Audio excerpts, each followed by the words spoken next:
viaggio di mamma Teresa, questo libro che invito a leggere per ricordare queste donne, tante di loro non sappiamo neppure il loro nome, che hanno combattuto in guerra, nascoste, invisibili, ma che lavoravano tantissimo e soprattutto per cercare i loro figli, i loro mariti. Ecco, sentiremo e leggeremo cosa è successo e cosa ha fatto questa mamma meravigliosa, mamma Teresa, che voleva trovare questo figlio, l'unico figlio che mancava, che non era tornato, e lei si è messa in cammino. E per fortuna questa nipote ha trovato questi diari e ha scritto questo bellissimo libro che io anche questa mattina leggerò qualcosa prima di presentare gli ospiti. Il diario, un piccolo quaderno di scuola. Lo prendo in mano e lo accarezzo. È vecchio, con la copertina nera come quelli che si usavano una volta. Le pagine sono fragili e un po' ingiallite, ma intatte, come se il tempo, invece di consumarle, le avesse volute conservare per me. Guardo la prima pagina alla ricerca di un segnale e lo trovo in alto a sinistra. Desidero scrivere una realtà vissuta dal 1940 al 1957. Nel gennaio 1940 ero ammalata e mi trovavo ricoverata all'Arcispedale Sant'Anna di Ferrara, quando un giorno un amico di mio figlio mi venne a trovare perché visitava sua sorella, pure lei ricoverata. Mi portò la notizia che il mio quarto figlio, Anadage, il 4 febbraio sarebbe partito militare. A quella notizia mi agitai tutta. Non riuscivo a resistere e volevo tornare a casa, anche se stavo facendo delle cure molto importanti per i miei dolori reumatici e i lombi. Il medico mi fece capire il suo malcontento, ma io fui irremovibile, perché avevo la sensazione che quelli sarebbero stati gli ultimi giorni che avrei trascorso assieme al mio Anadage. Infatti il sangue non mente. Ritornai a casa e decisi di trascorrere le giornate in compagnia dei miei figli, di ridere e scherzare, cercando di allontanare il pensiero della partenza di Anadage, sempre con un groppo in gola, con quella strana sensazione che sarebbe successo qualcosa di grave. Arrivò il 4 febbraio e il mio ragazzo partì tutto allegro assieme ad altri 2 compagni del paese. Il mio pensiero era che non gli succedesse qualcosa di brutto. Alla bova mi sentiva già parlare dello scoppio di una grande guerra. Ero terrorizzata dai discorsi delle persone. Cercavo di leggere il giornale per capire qualcosa in più. Dopo la partenza un po' rimasi calma e abbastanza serena, perché era stato assegnato come servizio militare a Ferrara alla caserma Palestro e potevo andarlo a trovare spesso. Lette queste righe vi presento subito un carissimo ospite, che ringrazio ovviamente, che è Diego Silvestri, associazione Luca Coscioni, capite di cosa parleremo questa mattina. Grazie avvocato, lei capisce perché leggo questi libri, queste storie, sono le nostre radici, sono le nostre mamme, le nostre donne, che ancora una volta, anche con la sua associazione, stanno dimostrando la tenacia, la voglia di dire io voglio decidere quello che devo fare, come devo morire, come voglio morire e dove. Ecco, queste mamme che non ricordiamo, queste donne che spesso e facilmente dimentichiamo i loro nomi e cognomi, che delle volte non sono neppure scritti nei libri di storia, ma che Mirella vuole ricordare assieme anche a queste associazioni. Allora, dottor Silvestri, cosa ci dice? Come si apre questo 2026? Cosa vede all'orizzonte? C'è qualcosa, un profumo di cambiamento oppure le cose sono ferme, piatte? Prego, dottor Silvestri. Buongiorno Mirella, grazie dell'invito, di questa opportunità che ci dai. Tu sai che la nostra associazione è un'associazione che si basa sulla difesa dei diritti delle persone e trattiamo non solamente il tema ovviamente del fine vita, della sanità, della malattia, no? Ma trattiamo il diritto in genere, cioè quello che ci muove. Una grande mancanza nel nostro paese è l'informazione e come fare leva per ottenere le giuste informazioni nelle diverse situazioni. Ecco, se parliamo di sanità io avrei molto da dire, come sai sono un medico, sono uno psichiatra e mi do da fare, quindi ho le mani, ahimè, dentro il fango di questa sanità che purtroppo non funziona in maniera ideale. L'associazione Luca Coscioni da anni ha istituito un numero bianco per dare informazione a tutte le persone, rispondiamo a tutta Italia, 24 ore su 24 tutta la settimana, quindi anche la domenica, se non rispondiamo itelefoniamo, per dare appunto informazioni sul tema del fine vita che ultimamente ha avuto un aumento delle richieste, e quindi questo è a testimonianza di una mancanza e soprattutto del fatto che la società italiana sente sempre più urgente il problema di come gestire al meglio una malattia, una disabilità, no? E conoscere le cose anche nel cosiddetto fine vita. Ci sono tante cose da sapere, ci sono tante cose legali in Italia e ti posso assicurare che le persone quando vengono a sapere come possono fare, come possono muoversi, no? È un gradino importante, perché governare la propria malattia, avere di fronte delle certezze, dei tempi, no? Un percorso, no? Nonostante le difficoltà e le batoste, le complicanze, le sofferenze, è molto molto importante. Come diceva Stefano Geller quando ha ottenuto il via libera, no? A un'eventuale morte da lui gestita, ha detto: io vivo più serenamente, perché aveva una via di uscita. Ecco, non l'ha mai usata, dopo non l'ha usata, ma il solo fatto di sapere che qualora mi trovassi in una situazione di sofferenza insopportabile, lui temeva la tracheotomia per esempio, io decido di uscire e quindi me ne vado. Solamente questa cosa ti dà una tranquillità psicologica, quindi era per dire l'informazione, sapere le cose è fondamentale, e noi come associazione Luca Coscioni ancora una volta ci sostituiamo alle mancanze dello Stato, perché queste sono informazioni che dovrebbe dare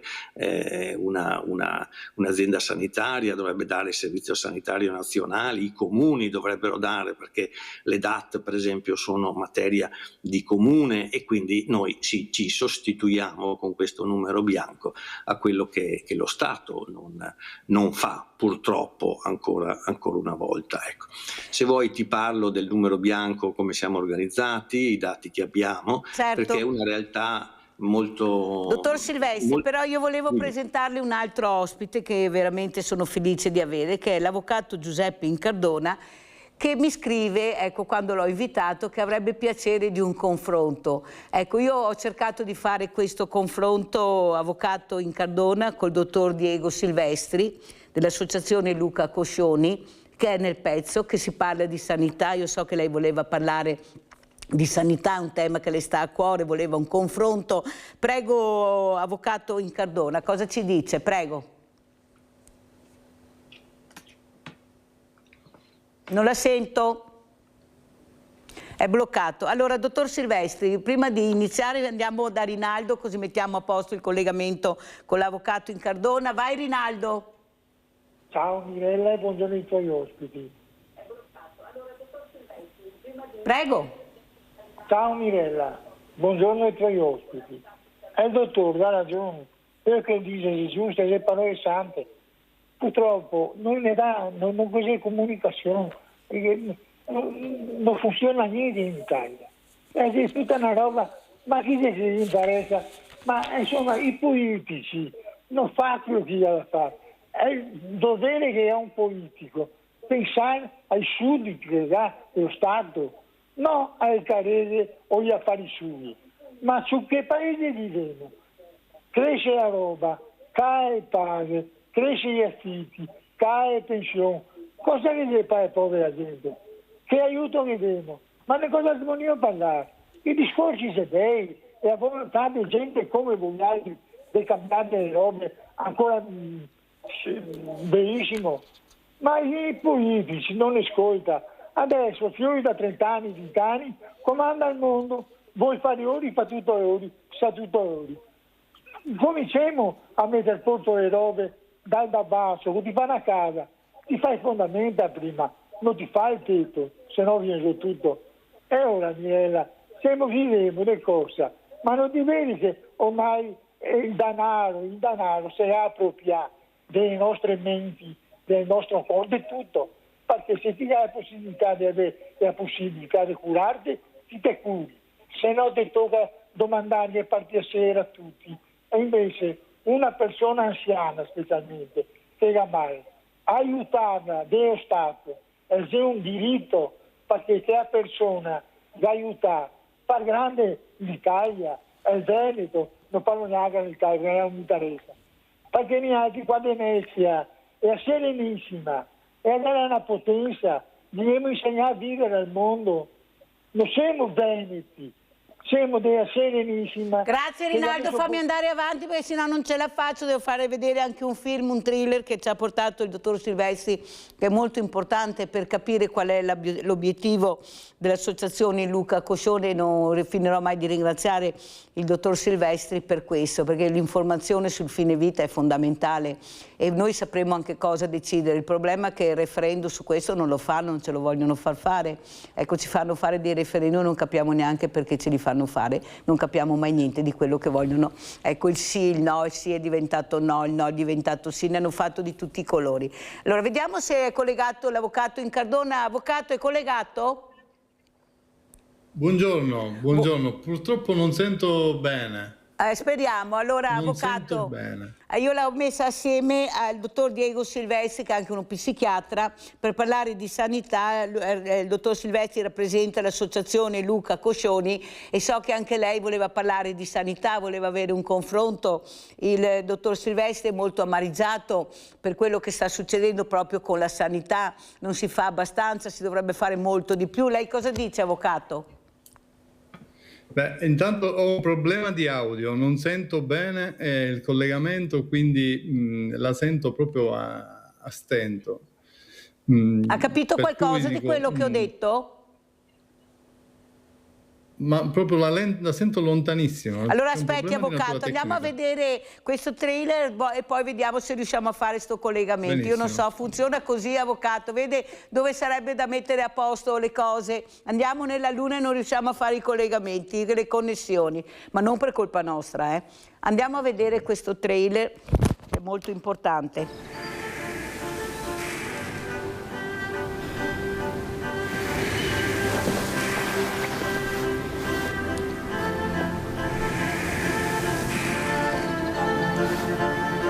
Beh, uno pensa al suicidio assistito quando inizia a pensare se vale la pena o meno continuare così. Allora, la malattia sicuramente ha cambiato le nostre vite perché abbiamo dovuto rinunciare a molte cose, anche perché hai molto bisogno per qualsiasi cosa degli altri, insomma, ecco.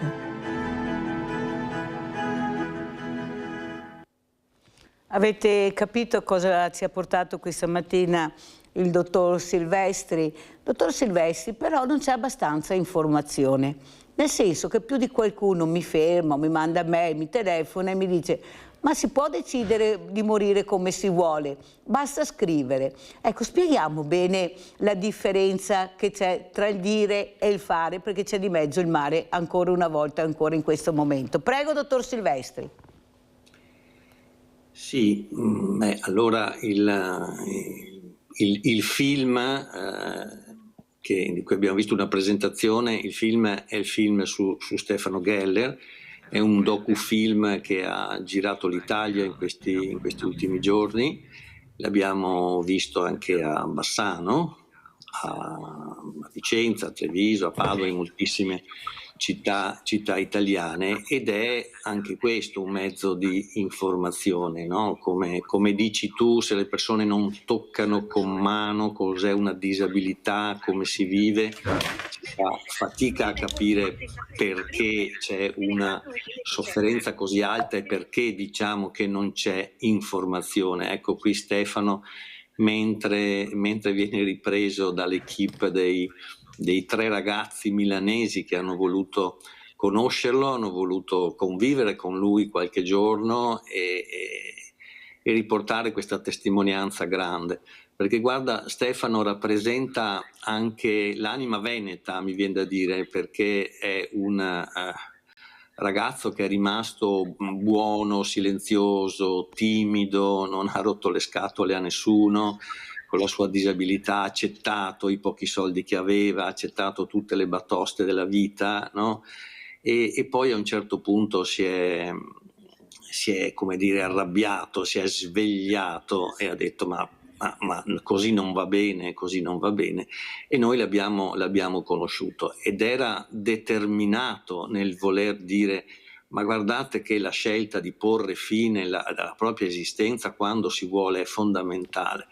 Ed è stato grazie a lui che si è diffuso in Veneto la notizia, diciamo così, di quello che l'associazione Luca Coscioni fa, che riguarda appunto la vita quotidiana delle disabilità, dalla mancanza dei soldi alla mancanza di ausili, alle mancanze di conoscenze, mancanza di assistenza, dei caregiver e via così. È un tema enorme su cui noi lavoriamo, quella della disabilità. Se non ci fosse stata una persona come Stefano, io credo che non avremmo avuto i contatti adeguati con la stampa, per esempio, perché a casa di Stefano è andato il vescovo, l'ex vescovo, è andato il parroco, è andato il sindaco, è andato il sindaco di Vicenza, Rucco, è andato Zaia, l'ho conosciuto, per cui la conoscenza diretta delle problematiche è fondamentale, e Stefano è stato veramente un guerriero per noi da questo punto di vista, perché è vera questa cosa che o stiamo a casa a lamentarci e basta, come diceva lui, oppure usciamo di casa e cominciamo a dire che le cose devono cambiare. Stefano ha fatto questo, è stato fortissimo, ha partecipato ai nostri banchetti, è venuto a Venezia in regione per portare il suo contributo diretto, la sua testimonianza in appoggio della legge sulla morte volontaria assistita, ha fatto tantissime cose. Ecco, sta girando questo film che io vi invito di andare a vedere anche per capire il titolo, Lasciatemi morire ridendo, ha un senso questo titolo e quindi vi invito veramente a vederlo. Vi do le 2 date che abbiamo adesso. Allora, il 20 marzo sarà proiettato a Conselve, nel cinema parrocchiale di Conselve, e il 22 marzo, che è domenica, a Padova, presso il cinema Fronte del Porto. Ecco, noi siamo presenti come associazione, perché Stefano era un nostro socio, e poi cercheremo di portare la discussione su questi temi del fine vita. Come dici tu, Mirella, le persone dovrebbero sì conoscere cosa c'è fra il dire e il fare, no? Ecco, perché ci sono delle cose che devono essere fatte. La cosa principale, probabilmente principale, fondamentale, è che solamente l'interessato può decidere su se stesso.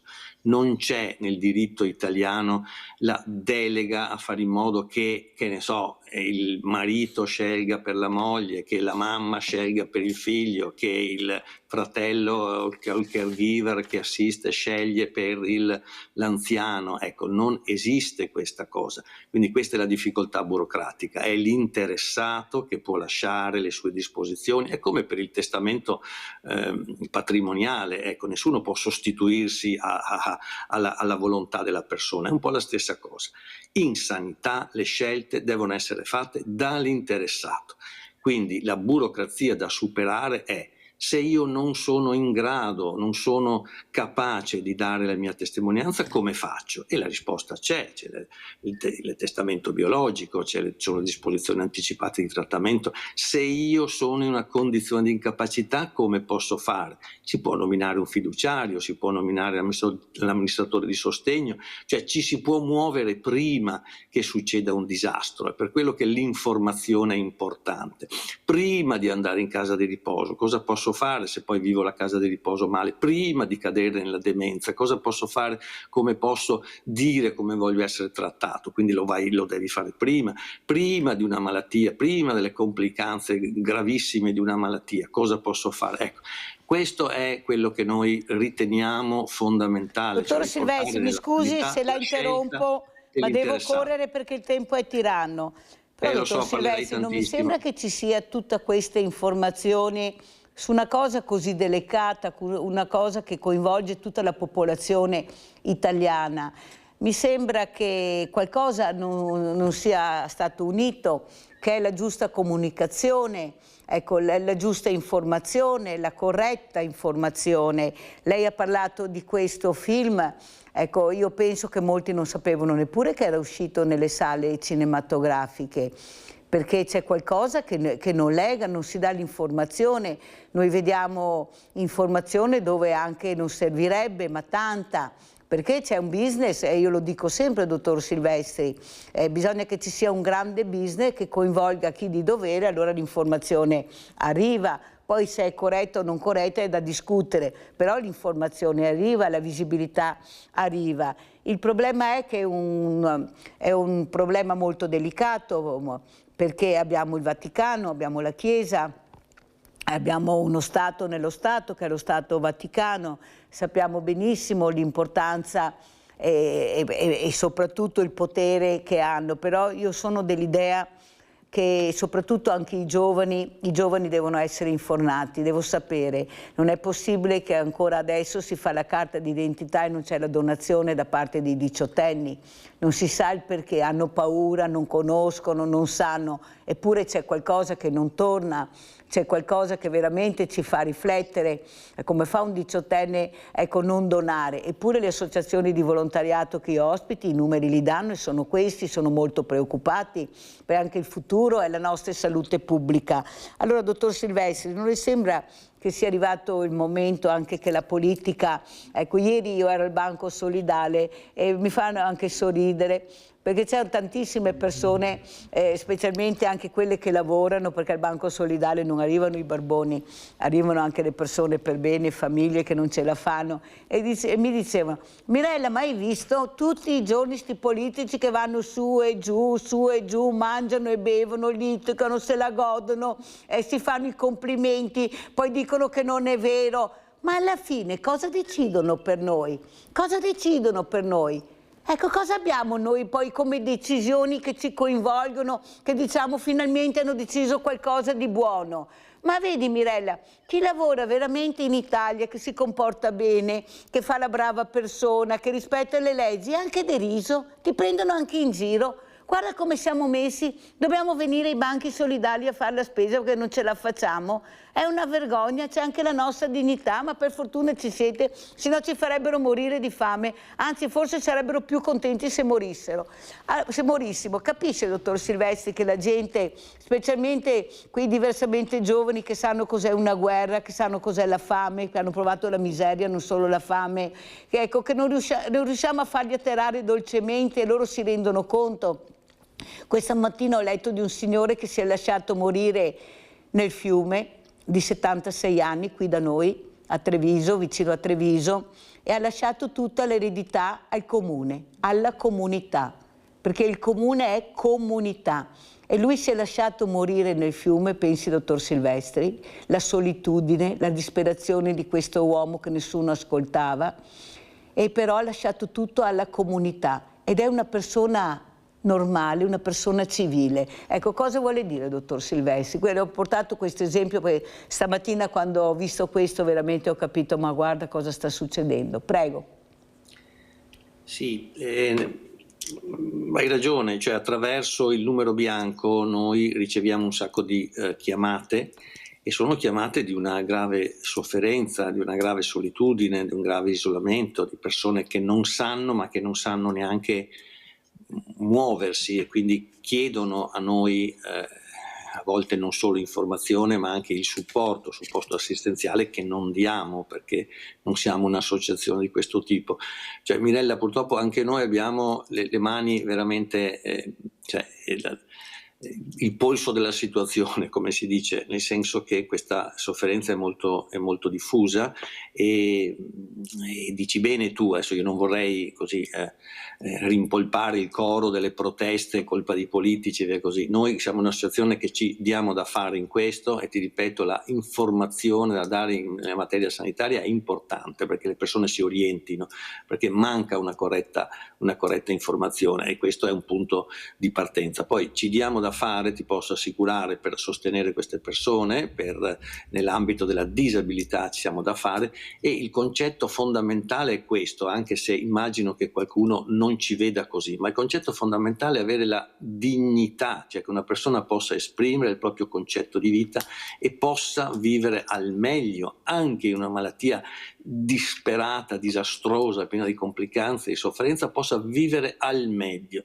Ti porto l'esempio di Roberto. Roberto è una persona di Padova che ha una situazione, come dire, una bomba ad orologeria nel suo cervello, ha un tumore che si può rompere, che si può complicare, che può andare a premere, insomma, e lui non vuole perdere la propria autonomia, che adesso ha abbastanza parziale, quindi qualora il tumore potesse dare segnali e complicanze, lui vorrebbe morire. Ecco, sta avendo difficoltà nel richiedere questo, come è anche comprensibile, per l'amor di Dio, però è la sua scelta, è la sua impostazione di vita, e quindi va, come dire, difesa questa cosa, perché è un valore positivo. Non è che aiutare una persona a mettere in atto quella che lui vuole vuol dire spingere alla morte, è lui che vuole così, è lui che imposta la sua vita così. Quindi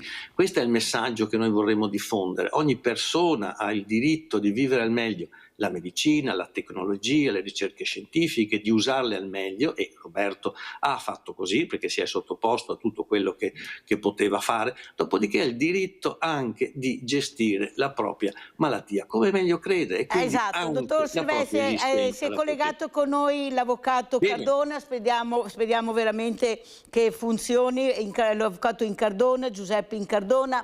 Avvocato, non so se ha seguito qualcosa di quello che ha detto il dottor Silvestri, associazione Luca Coscioni, di quello che ho detto io, ma alla fine si parla sempre di sanità e di poter scegliere come morire, dove morire, e se voglio morire lo devo decidere io, e avere il supporto di tutto quello che mi serve. Prego, avvocato Incardona.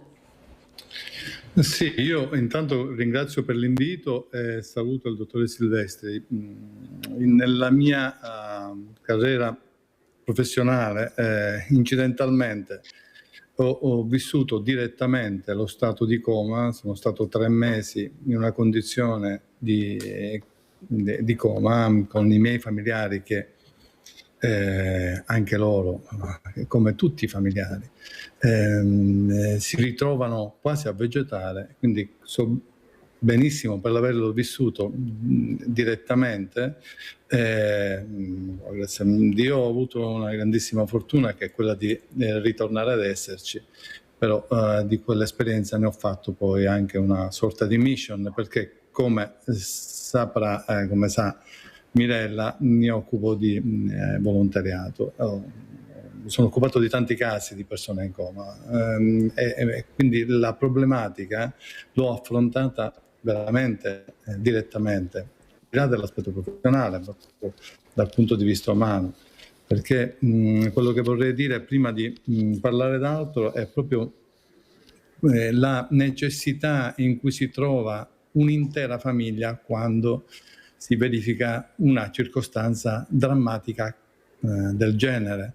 Ripeto, io sono un caso a parte, perché come tanti altri sono riuscito a sopravvivere a quell'esperienza, ma tanti altri invece convivono con quell'esperienza, che, si badi, non parla di un a persona che è ammalata e che deve essere curata, ma di una persona che è in uno status di coma e in quello status di coma deve semplicemente avere la fortuna che qualcuno l'accudisca nella manovra, nella fisioterapia, nell'alimentazione, in tutte le esigenze che possono consentire una speranza di vita.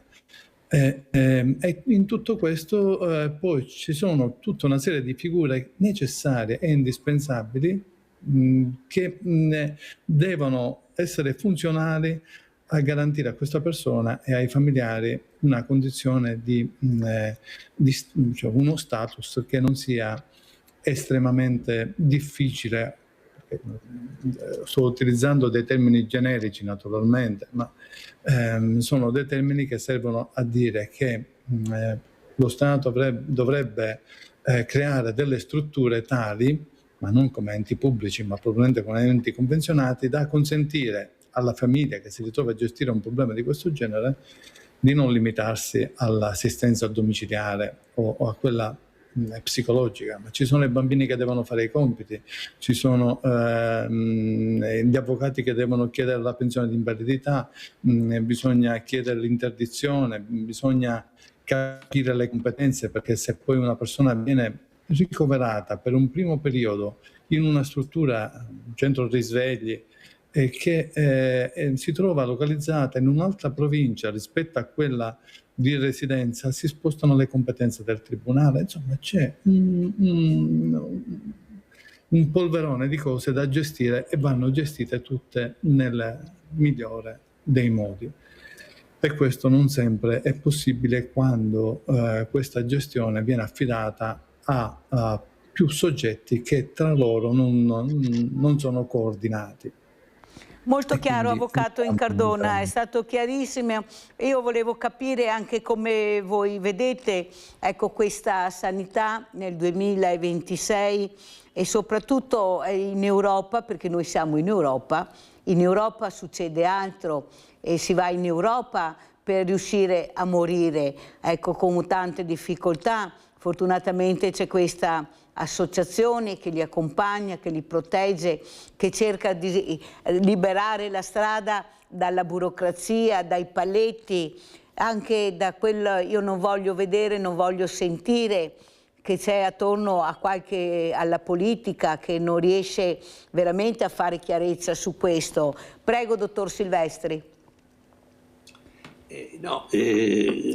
Se ho dato all'avvocato l'immagine che la nostra associazione non è per le cure nelle persone in stato di coma, ho sbagliato a esprimermi, ho sbagliato a capire. No, è che non era collegato, dottor Silvestri, perciò faceva, perché in Sicilia capiamo bene come funziona. È una cosa fondamentale, perché pare che con le nostre attenzioni, con il nostro dare informazioni, pare che non siamo, che ne so, per le cure palliative o per le cure in stato di coma. Benissimo. Anche questo, quello che dice l'avvocato, è importante, cioè bisognerebbe conoscere cos'è uno stato di coma, per esempio, e si può conoscere perché ci sono i termini per capirlo bene. Uno stato di coma è uno stato reversibile della coscienza, quindi nessuno vuole staccare la spina, diciamo, a uno stato reversibile di coscienza. Però il punto centrale è la persona, è l'interessato. Ci sono stati vegetativi, noi li conosciamo, no? E nessuno vuole, come dire, spingere a che quelle persone non siano più curate e assistite.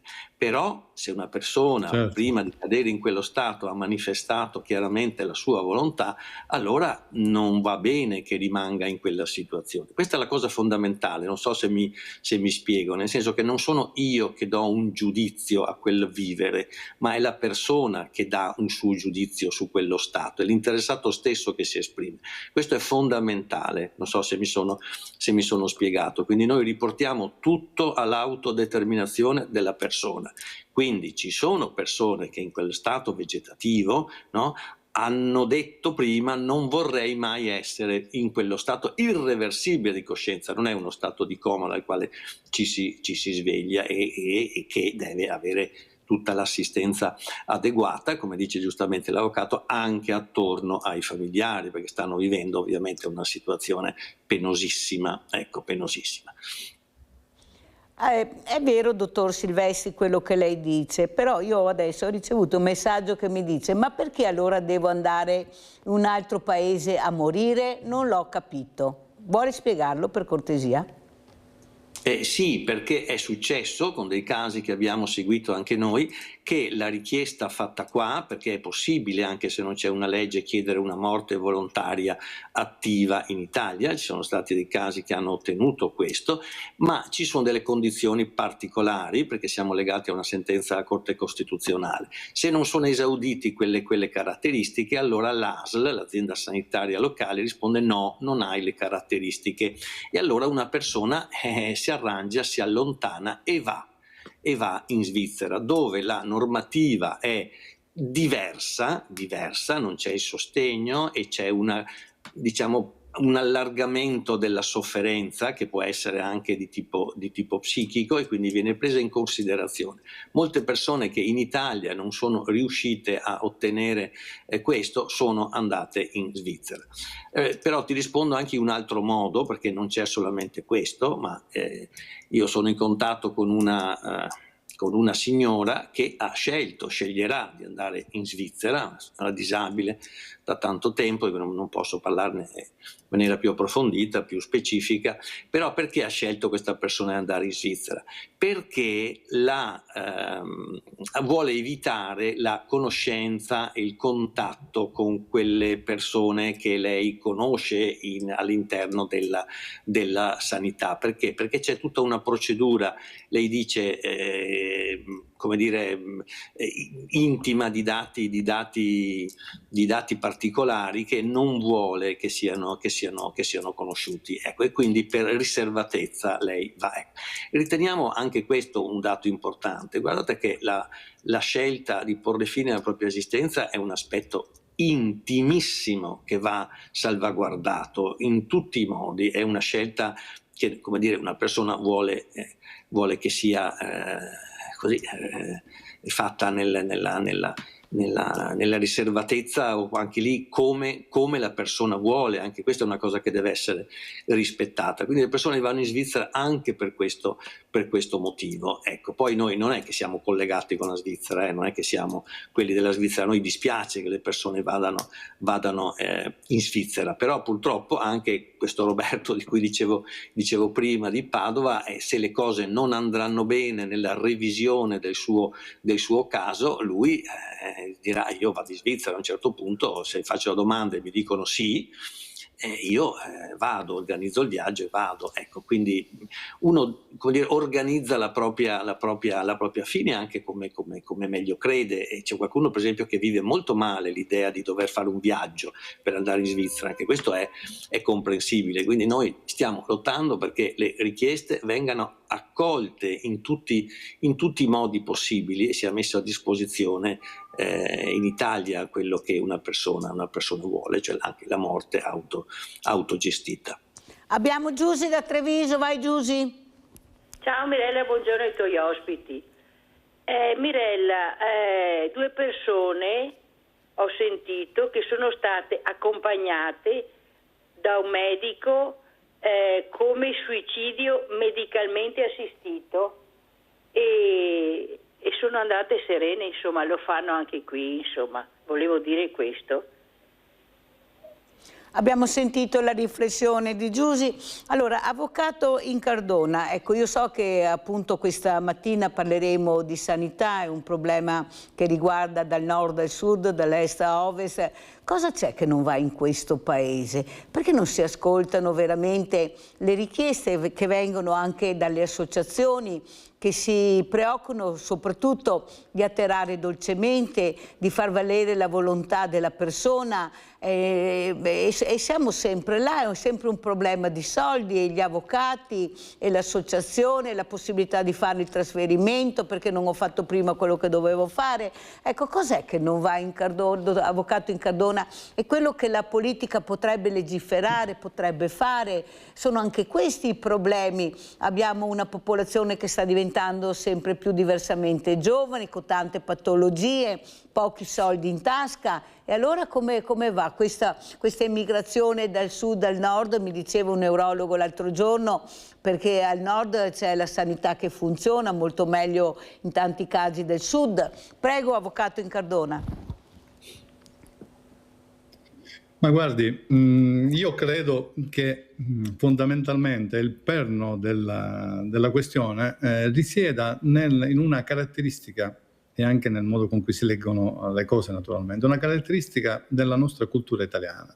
In Italia il diritto alla vita è un diritto indisponibile. Nessuno di noi può vendere una parte del corpo o può disporre del proprio corpo se non entro i limiti dettati dalla legge. E questo rende più arduo anche la scelta dell'autodeterminazione di ricorrere in Italia al fine vita.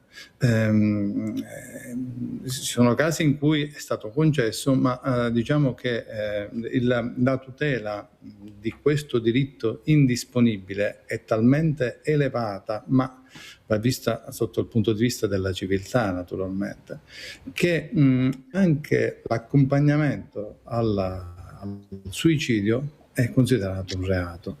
Per cui diciamo che è una limitazione, ma dipende da quale prospettiva viene valutata, perché comunque la vita, secondo la cultura prevalentemente europea, è un valore talmente sacro che sfugge anche alla libertà individuale di autodeterminarsi. Per cui dico, io credo che questa limitazione, che sotto altri aspetti appunto viene vista come una limitazione, debba considerare questo elemento fondamentale, cioè dato appunto dalla indisponibilità della vita umana, in maniera tale che è lo Stato stesso che garantisce i casi in cui questa determinazione può esserci, dai casi in cui invece viene negata o quantomeno merita un approfondimento particolarmente radicale. Poi per quanto riguarda il sistema sanitario, perché adesso non stiamo parlando di sanità, stiamo parlando di fine vita, che è uno strumento che naturalmente passa dalla sanità, ma non ha poco a che vedere con le cure alle quali siamo ma quei abituati, medici e per sì, le quali perché sono loro che decidono, ci spostiamo. Avvocato Incardona, però quei medici sì, perché sono loro che decidono, ecco, com'è il tuo corpo e se è pronto per dire sì o no. Il problema è che io mi ricordo Martina, questa donna meravigliosa che sicuramente il dottor Silvestri ricorda molto molto bene, con un coraggio incredibile, una guerriera numero uno. Io ho avuto la fortuna di averla ospite, raccontava e diceva e si rivolgeva a chi decideva del suo corpo e del suo stato di salute. Ma voi sapete i dolori che io ho, anche se sto sorridendo? Ma voi vi rendete conto cosa io sto passando? Cosa io in questo momento anche sto sentendo? Sono delle cose, dei dolori lacinanti, terribili. Ma questa secondo voi è vita per me? Dottor Silvestri, allora chi è che decide per me? Chi è che decide del mio corpo? Cioè sono le macchine, i numeri che decidono, invece non dovrebbe essere la persona. Il corpo è mio, decido io, è mio il corpo, no? Io non ho fatto un testamento che lo do a te. E finché sono in vita, sono io che devo decidere del mio corpo, nel bene e nel male, in scienza e in coscienza. Prego, dottor Silvestri. Allora, quello che l'avvocato Incardona nomina è il paradigma della indisponibilità della vita, che permette di dire la vita non è mia e non faccio quello che voglio io. Se non è mia è di altri, è dello Stato, è della famiglia, è dell'esercito, è della patria, è di Dio e via così.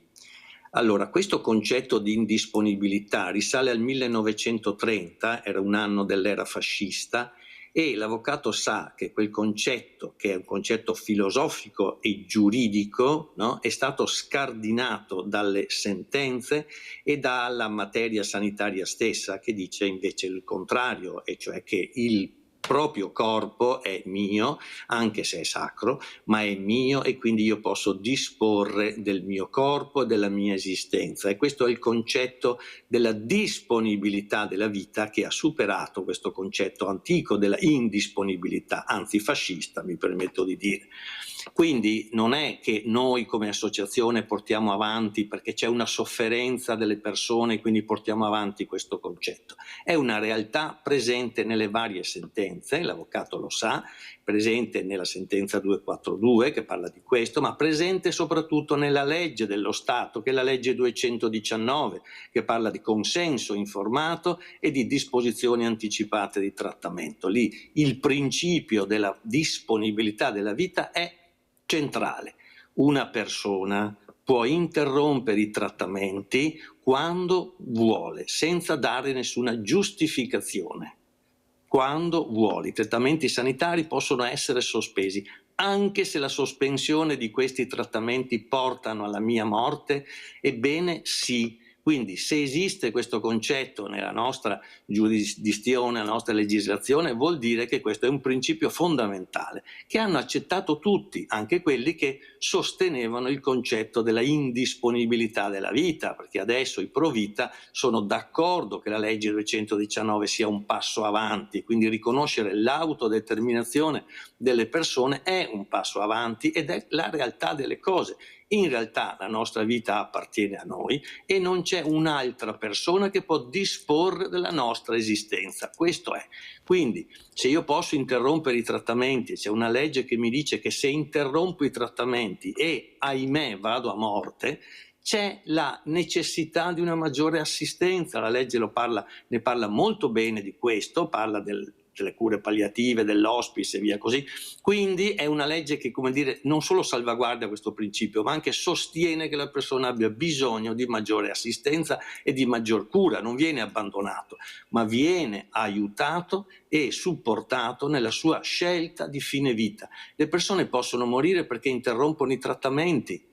Cioè, Silvestri, stai dicendo che se io ho un pacemaker posso dire non lo voglio più? Sì, a rigore io posso dire mi togliete il pacemaker, guarda che se ti togliamo il pacemaker muori. Beh, datemi la giusta assistenza perché non vorrei morire angosciato e io ho diritto a questo.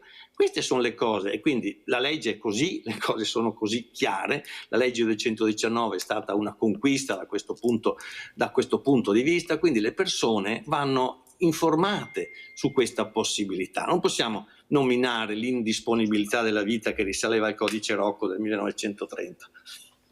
Pubblicità. Beh.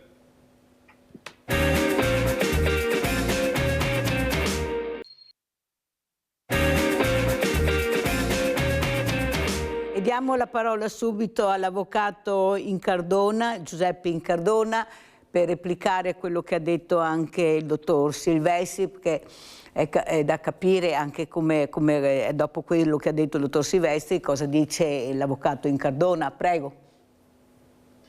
Sì, praticamente il punto è la indisponibilità della vita.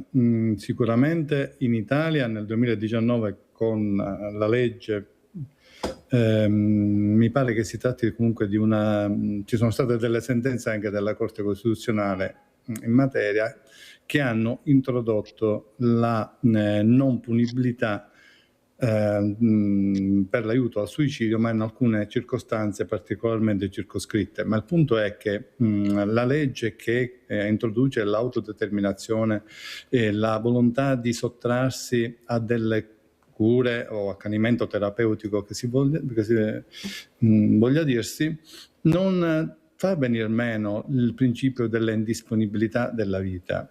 La vita è sempre indisponibile, sono la scelta delle cure che sono disponibili, per cui ci si muove su questo doppio binario. Direi che la precisazione del dottore Silvestri la condivido perfettamente, anche perché è esatta, ma va bilanciata con quello che è l'impianto culturale della nostra storia, cioè il principio dell'indisponibilità della vita. Cioè, c'è la legge sull'autodeterminazione, ci si può sottrarre all'accanimento terapeutico, si può anche lasciar morire, ma non si può avallare l'eutanasia né il suicidio. Per cui dico, è in questo doppio binario che bisogna muoversi sempre, tenendo conto delle caratteristiche invece degli stati, di alcuni stati stranieri che leggono e hanno un impianto, diciamo, culturale differente rispetto al nostro, per cui molti di questi paletti non esistono. Allora andiamo a sentire, visto che l'abbiamo ricordata, Martina, la sua voce e quello che ha detto, perché queste sono state delle guerriere assieme a Stefano Geller, che ho avuto in trasmissione diverse volte, lui, la sorella, ecco, anche per il nostro bene, per la comunità. Loro si sono battuti fino all'ultimo momento per la comunità, per quelli che la pensano come loro. Andiamo a sentire. Questa spada di Damocle io l'ho accettata subito e la mia è stata una scelta di vita in toto, perché la vita va rispettata, è stupenda. Io sono curiosa, mi sono sempre chiesta, dai Martina, che cosa c'è oltre? Continua, oggi è doloroso, ma non si sa mai, magari incontrerai qualcuno o qualcosa, perché vale la pena provare. E così è stato. Quando la fatica supera la gioia, è giusto arrendersi e non è una resa disperata. Il messaggio che io voglio dare a un neodiagnosticato è un messaggio positivo. Voglio dirgli, prova, continua, non sarà facile e non ti prometto che guarirai, però sappi che e se un giorno non ce la farai più, avrai una via d'uscita. È un appello colmo di dignità, consapevolezza e libertà quello di Martina, la 49enne affetta da sclerosi multipla dall'età di 28 anni, che oggi ha raccontato di sé e della sua decisione di porre fine alle proprie sofferenze. Un percorso però che ha trovato lo stop dall'azienda sanitaria in quanto mancherebbe il requisito del trattamento di sostegno vitale. Che cosa vorrebbero dunque una parte di questa, chiamiamo, civiltà? Che io mi riducessi ad un essere inerte, completamente sedato, sdraiato a letto? Perché? Per far compassione agli altri. È veramente necessario apparire sofferenti? Vorreste vedermi in preda agli spasmi notturni o vedermi nuda, ormai ridotta a un osso, con le spalle lussate? Perché dovrei farlo? La sua vicenda è molto simile a quella di Anna, donna che un anno fa a Trieste aveva ottenuto, dopo una battaglia non semplice, la possibilità del suicidio assistito. Martina ora si è rivolta alla giustizia, ma allo stesso tempo ha avuto la luce verde dalla Svizzera per avviare lo stesso percorso. Le mie mani non posso spostarle. Io ho un dolore lancinante al fianco, eppure sorrido e non mi vergogno del mio sorriso e non mi pento di aver vissuto. Non lo farò mai, ma il diritto di scegliere, di essere liberi, perché, ripeto, quando la fatica supera la gioia, ti arrendi. Allora, avvocato Incardona, se adesso avesse Martina di fronte, che l'ascoltasse, dopo lei che ha ascoltato Martina, cosa direbbe? Mirella, mi dovrebbe ripetere la domanda, perché per cosa quanto direbbe se avrebbe di fronte Martina in questo momento dopo averla ascoltata? Ma io, guardi, sono assolutamente d'accordo. Sono assolutamente d'accordo con Martina. Diciamo che da questa parte c'è sempre qualcuno che si sforza di aiutare qualcun altro, per cui la mia solidarietà umana c'è sempre, ma la solidarietà tante volte deve scontrarsi con dei confini e con dei limiti che sono davvero incredibili, ma devo scontrarmi con questi limiti e cercare a volte di superarli. Uno di questi è proprio il divieto che c'è in Italia relativo all'eutanasia o al suicidio, ma ce ne sono tanti altri che sono degli ostacoli difficilissimi. Quando questa difficoltà comporta anche dei ritardi e delle ulteriori sofferenze, io lo capisco perfettamente, io lo farei, andrei all'estero e parlo in prima persona, perché umanamente ci sono degli aspetti che tecnicamente non vengono considerati e viceversa. Ma nel ruolo di giurista io mi devo muovere all'interno di quelle regole, poi devo cercare di trovare una soluzione per superarle. Per superarle, no, sempre con il rispetto delle regole, ma per superare le difficoltà che non consentono a chi soffre di vivere o non vivere nel miglior modo e più dignitoso possibile.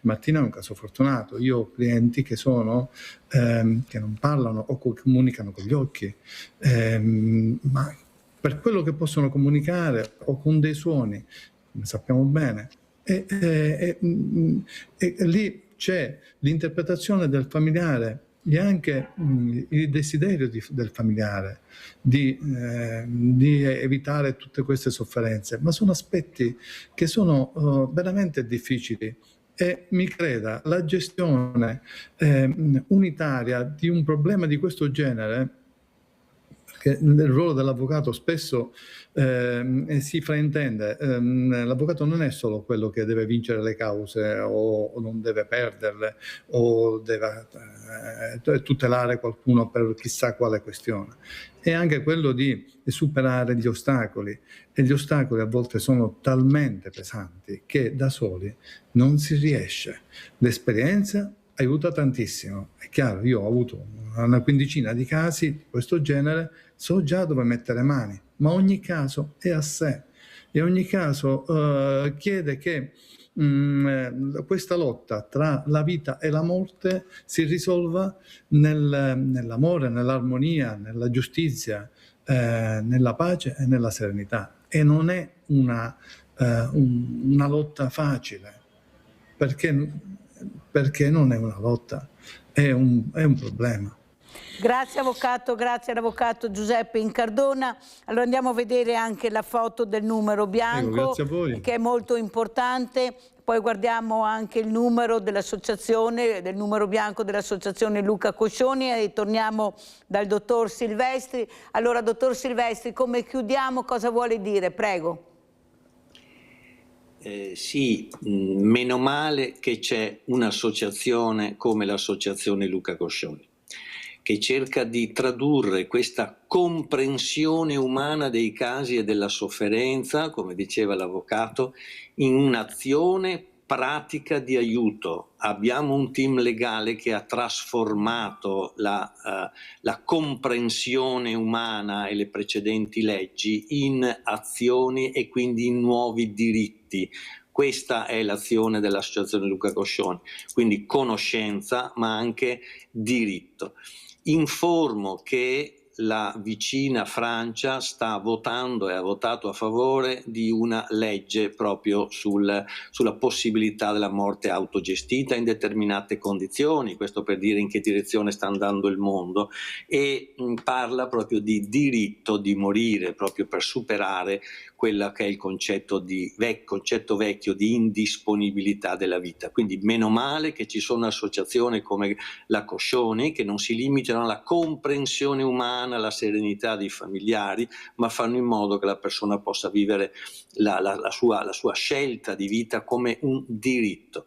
Io ti saluto, Mirella, dicendo questo, che tutte le persone come Martina, ma anche Laura Santi e via così, che sono persone che hanno scelto di porre fine alle proprie sofferenze, violenze sono state persone dignitosissime, nessuna è stata che abbia conosciuto persone abbandonate, sole, disperate, ma come scelta fondamentale di vita. Quindi questo deve essere messo davanti alla comprensione umana dei familiari, eccetera, eccetera, la persona nella sua possibilità di scelta felice. Dottor Silvestri, ricordiamo anche le 2 date del film che verrà trasmesso, per cortesia, che è importante, prego. Sì, ti ringrazio. Allora, il film docufilm su Stefano Geller, che ha come titolo Lasciatemi vivere ridendo, lasciatemi morire ridendo, bello questo lapsus, lasciatemi morire ridendo, sarà proiettato il 20 marzo a Conselve, nel cinema di Conselve, provincia di Padova, e domenica 22 marzo a Padova presso il cinema Fronte del Porto. Dottor Silvestri, l'ultima domanda, poi la lascio. Lei è anche psichiatra, cosa sta succedendo ai giovani, anche ai meno giovani, questa rabbia, questa aggressività, cosa sta succedendo, dottor Silvestri?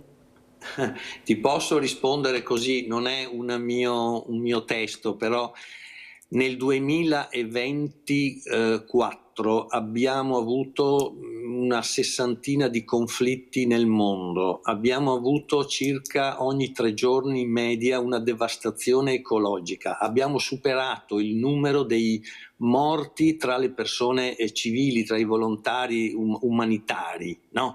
Quindi e tante altre, come dire, disgrazie di anti-umanità. Ecco, abbiamo superato tutti i limiti nel mondo. E allora c'è qualcuno che si chiede: ma come facciamo a pensare che l'aggressività dei nostri ragazzi giovani sia dovuta a qualcosa che non funziona nell'amigdala, nel loro cervellino, e non sia, come dire, lo specchio di qualcosa che sta succedendo fuori, che non dà rispetto alla vita umana? Guardate che abbiamo dei capibanda nel mondo che sorreggono questo modo di vivere, questa violenza, questa aggressività. Quindi trovarla nei nostri ragazzi a me sembra una conseguenza anche banalmente logica, ahimè. Quindi cerchiamo di evitare quello che sta succedendo nel mondo, perché dire che i nostri ragazzi sono violenti quando il mondo è così pare un'evidenza che dovrebbe farci impegnare tutto a tornare un pochino indietro e abbracciare nuovi valori. Grazie Mirella. Grazie a lei, dottor Silvestri, grazie ancora all'avvocato Incardona. Pubblicità.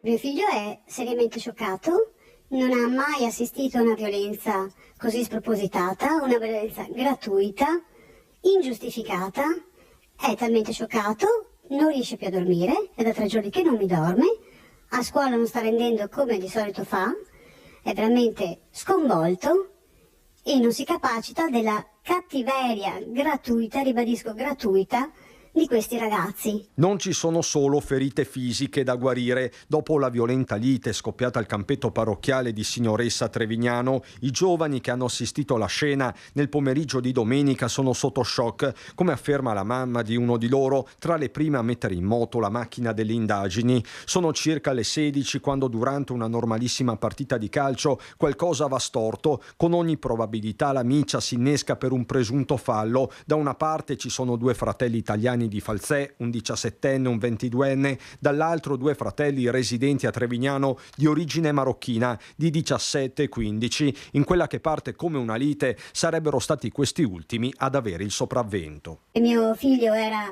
in porta in quel momento, faceva il portiere, di conseguenza ha assistito alla scena di fronte a lui in mezzo al campetto. Quando ha visto tanto sangue, tante botte, un fortissimo calcio sotto al mento a un ragazzo che già era steso a terra, si è spaventato ed è corso a casa. Io volevo recarmi personalmente al campetto per valutare la situazione, assistere e, se c'era necessità, chiamare ambulanza e carabinieri, ma purtroppo lui mi ha frenato tantissimo perché era terrorizzato e aveva paura della mia incolumità, aveva paura mi succedesse qualcosa. Di conseguenza ho chiamato altre persone e poi ci siamo recati in un secondo momento al campetto. Che non sia stata una semplice lite lo raccontano le tracce rimaste a terra che gli stessi fratelli marocchini avrebbero tentato di pulire con dei rami e del fogliame prima di allontanarsi, mentre i due fratelli italiani raggiungevano in maniera autonoma il pronto soccorso. Il maggiore di 22 anni, nel tentativo di prendere le difese del minore, ha riportato lesioni per almeno 30 giorni, necessario un delicatissimo intervento maxillofacciale. Affrontare comunque un intervento così delicato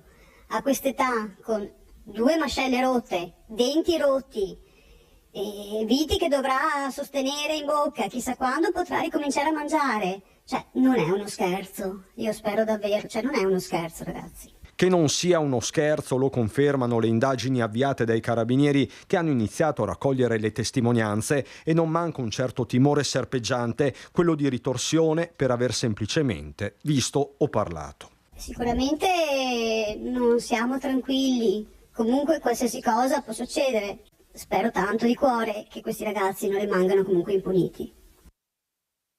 Questo è stato un fenomeno di violenza gratuita, inaudita, illogico e non giustificabile. Fra l'altro credo che 2 fossero anche a scuola assieme, quindi si conoscevano bene, quindi non ha proprio logica.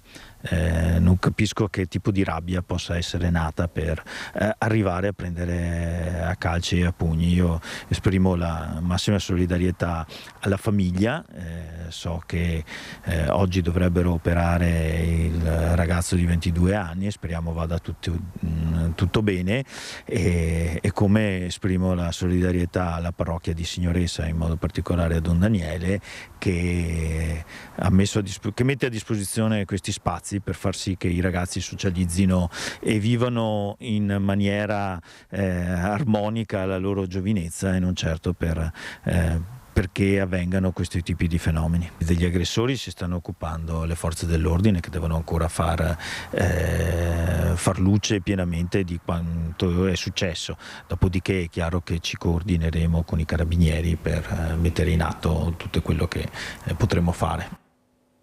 Ringrazio e saluto il professor Umberto Sarcinelli, scrittore, giornalista. Buongiorno professor Sarcinelli.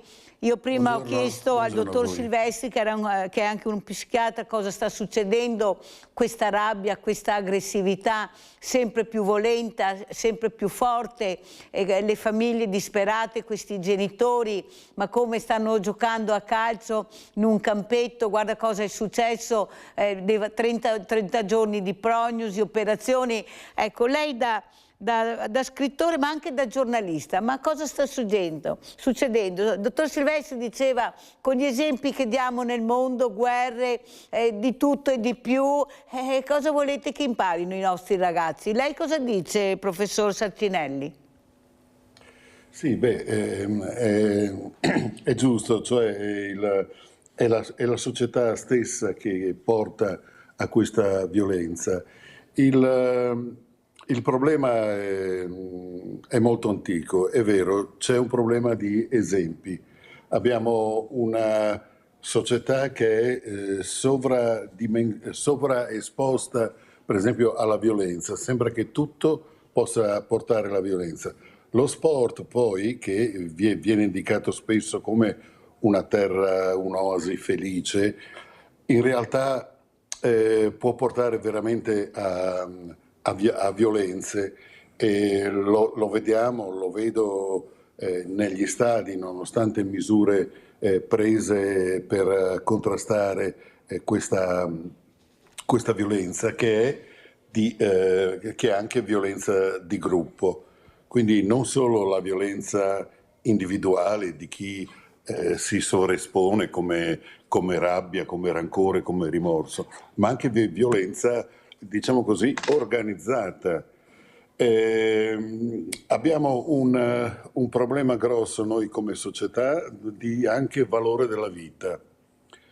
Cioè io vedo che i ragazzi fin da piccolissimi cominciano con i videogiochi a vedere che nei loro videogiochi, spesso violenti e spesso anche così istigatori in un certo senso alla violenza, un giocatore, cioè un ragazzo, ha a disposizione non so, 10 vite o un numero totale della vita, per cui è un distaccamento dalla realtà veramente enorme. La vita bisognerebbe cominciare a insegnare ai ragazzi, specialmente dai più piccoli, che la vita è una sola, che non c'è una vita di riserva. Ecco. Il meccanismo appunto dei videogiochi, soprattutto nei più giovani, induce proprio a pensare che ci sia questa confusione anche fra realtà e finzione, per cui uno alla fine ha una vita in più, cioè se io do un pugno a uno e lo butto per terra, beh, game over, si cambia gioco e torna ai piedi. Purtroppo non è così. È un fatto essenzialmente anche di cultura.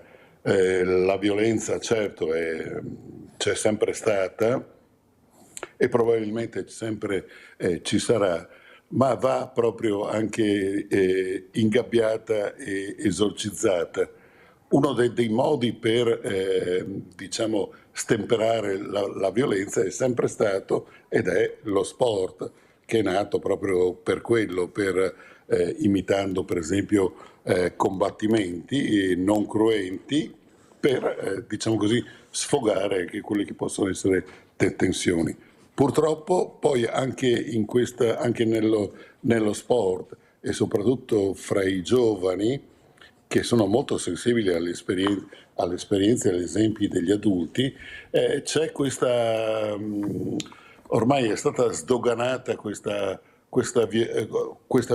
violenza, cioè questa sopraffazione dell'avversario, questa negare all'avversario uno status simile al proprio, cioè è il nemico, e questa costruzione, che è una costruzione mentale che è molto pericolosa e induce poi alla violenza. Cioè se vogliamo una guerra dobbiamo prima costruirsi i nemici, e costruire il nemico vuol dire demonizzare l'altro, vuol dire in un certo senso crearsi anche delle occasioni per scontrarsi. Ecco. Abbiamo Adriano da Campalto, poi andiamo a salutare anche l'altro ospite. Vai Adriano. Sì, intanto buongiorno ai suoi ospiti e anche a lei. Allora Mirella, volevo dirti, siccome non ho la possibilità, ieri non ho avuto la possibilità di poter parlare e non sono stato capito, io quello che volevo dire ieri al sindaco, alla signora, il discorso che io non dico di dare il numero di telefono, io dicevo che appositamente di fare un volantinaggio, di poter attaccare, nel senso di dare spiegazione a queste persone dove possono rivolgersi quando sono soprattutto in grave condizioni familiari. Tutto qua. Torniamo al nuovo discorso. Allora, il Signore diceva cose giuste, va bene? Però c'è un problema che ho molto denotato, soprattutto sulla televisione. Sulla televisione e sui film. Sui film c'è molta violenza e in più c'è anche il discorso che si parla di droga. La droga, per esempio, sui film, non so se facciano apposta o no, americani, italiani, che fanno vedere delle cose che non dovrebbero neanche esistere, come il discorso di sninfare col naso e roba. Quando io vedo un film così, mi chiedo, mio figlio, mia figlia, quello che sarà, cosa prenderà da questo film? Punto esclamativo, perché non c'è un controllo su questi film e soprattutto anche italiani, non solo esteri. E quindi anche da qui ci vorrebbe un'educazione, cominciare a riprendere queste persone e dire ehi, calmati un attimo, perché stai esagerando. Dopo è ovvio che i ragazzi apprendono che se lo fanno loro lo possiamo fare anche noi. Allora dico, perché la televisione non comincia a correggere questi discorsi qui? Punto esclamativo. Grazie Adriano, alle tue precisazioni che hai fatto questa mattina. È che il momento è delicato, dobbiamo stare attenti quando si parla di numeri, di persone che possono aiutare perché ci sono delle truffe pazzesche. Noi abbiamo puntato su questo, sai Adriano, avevamo capito anche la tua buona volontà e cercare di aiutare, però bisogna stare molto attenti perché veramente c'è un pericolo imminente che è dietro l'angolo, non sai mai chi trovi e cosa ti dice, specialmente con i numeri, perché poi noi diamo i numeri. Allora saluto e ringrazio Maurizio Framba, Presidente Federconsumatori Verona, buongiorno. Presidente, grazie di essere qui. Con lei parleremo di inflazione, queste famiglie che, ripeto, non ce la fanno più. Ieri si parlava di badante, una badante costa lorda 1.700-1.900 euro al mese. Chi può permettersela?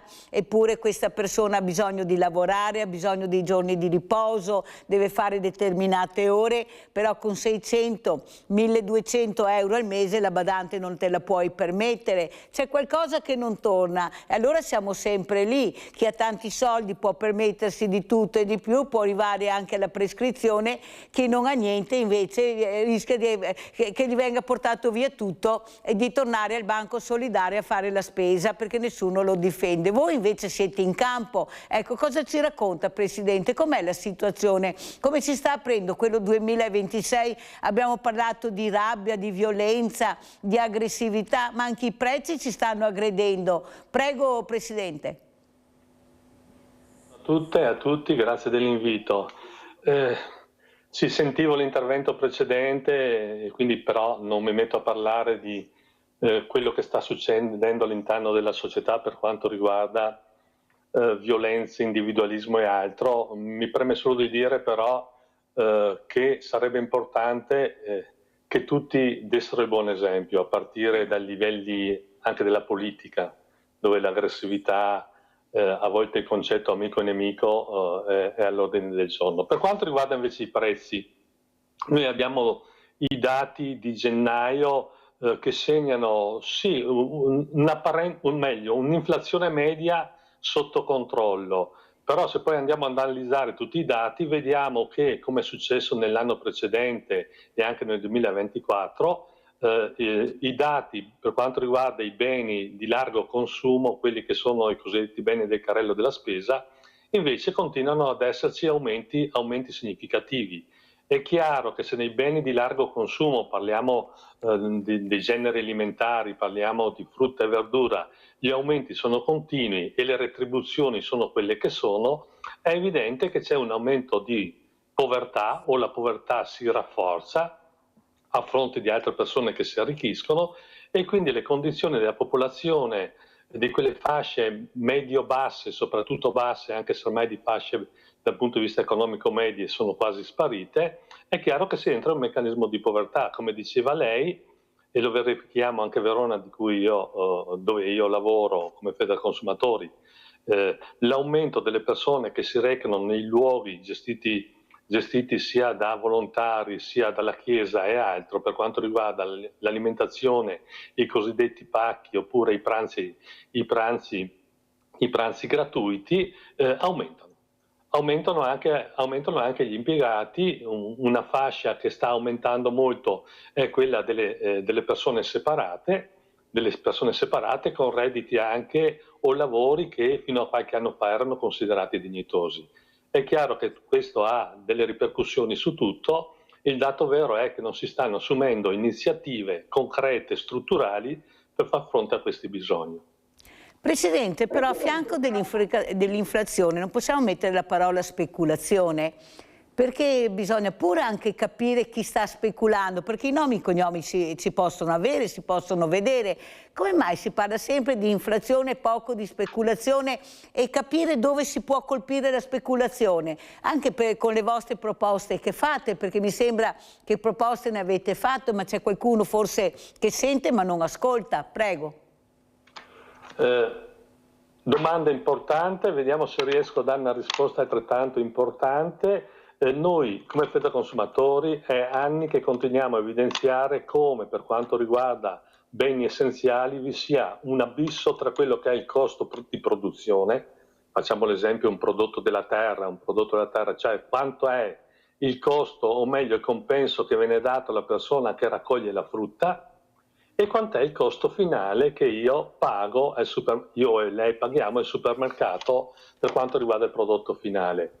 C'è un abisso e lì in mezzo, spesso e volentieri, come diceva lei, c'è il cosiddetto fenomeno della speculazione. Un dato importante, io dico finalmente, come Federconsumatori diciamo finalmente, è che dopo molte insistenze l'antitrust, l'autorità garante della concorrenza del mercato, ha deciso il 16 dicembre scorso che per tutto l'anno 2026 ha inviato un'indagine per vedere se soprattutto all'interno della grande distribuzione vuol dire tutto il settore dei supermercati e altro, c'è davvero questo fenomeno che noi di fatto diciamo che esiste, che è quello della speculazione.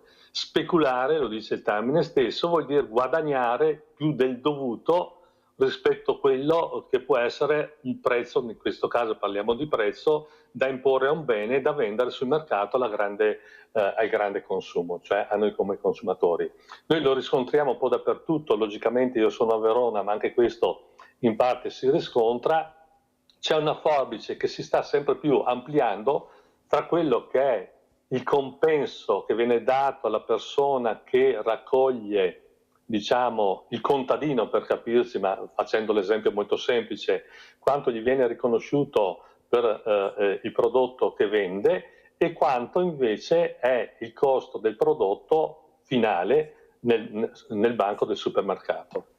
Allora, professor Sarcinelli, se lei è anche scrittore, se lei dovesse scrivere un libro, il titolo che vorrebbe mettere sarebbe inflazione, speculazione o business? Beh, speculazione e business praticamente sono conseguenti, sono, non dico sinonimi, ma hanno la stessa, diciamo così, base anche semantica. È vero, c'è un tentativo, anche non proprio un tentativo, di speculare. Speculare è un termine che ha assunto nel tempo un valore estremamente negativo, soprattutto perché non viene adeguatamente poi evidenziato. In realtà fa bene il presidente della Federconsumatori Verona a porre l'accento su questo.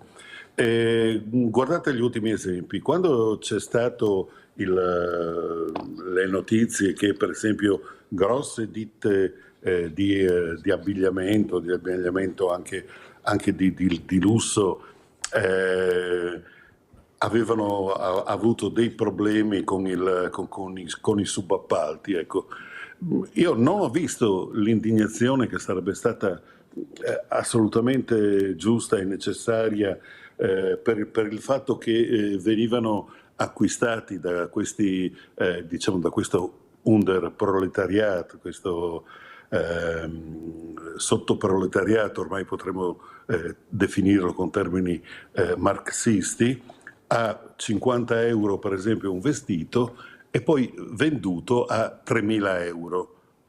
Ecco, non ho visto una indignazione, un moto di protesta, qualcuno che dicesse no, io da quel marchio lì non lo compro più perché è evidente la speculazione e che la speculazione vuol dire anche sfruttamento. La stessa cosa soprattutto per la nostra agricoltura. Quando vediamo che per esempio il prezzo a cui sono costretti, perché poi il mercato è dominato dalla grande distribuzione, non dalle leggi della domanda e dell'offerta, viene per esempio pagato al produttore un uovo con un prezzo bassissimo e poi rivenduto a 10 volte, è chiaro, questa più che speculazione è sfruttamento. È uno sfruttamento anche che si basa su rapporti di forza. Professore, la interrompo un secondo perché sennò mi cade la linea. Abbiamo Daniele da Verona, poi riprenderemo. Vai Daniele. Sì, salve, buongiorno, salve a tutti. Buongiorno. Niente, allora io, giusto per fare chiarimenti, io una volta facevo come lavoro il trasportatore dipendente di prodotti alimentari per GDO e grossi gruppi, diciamo, di distribuzione.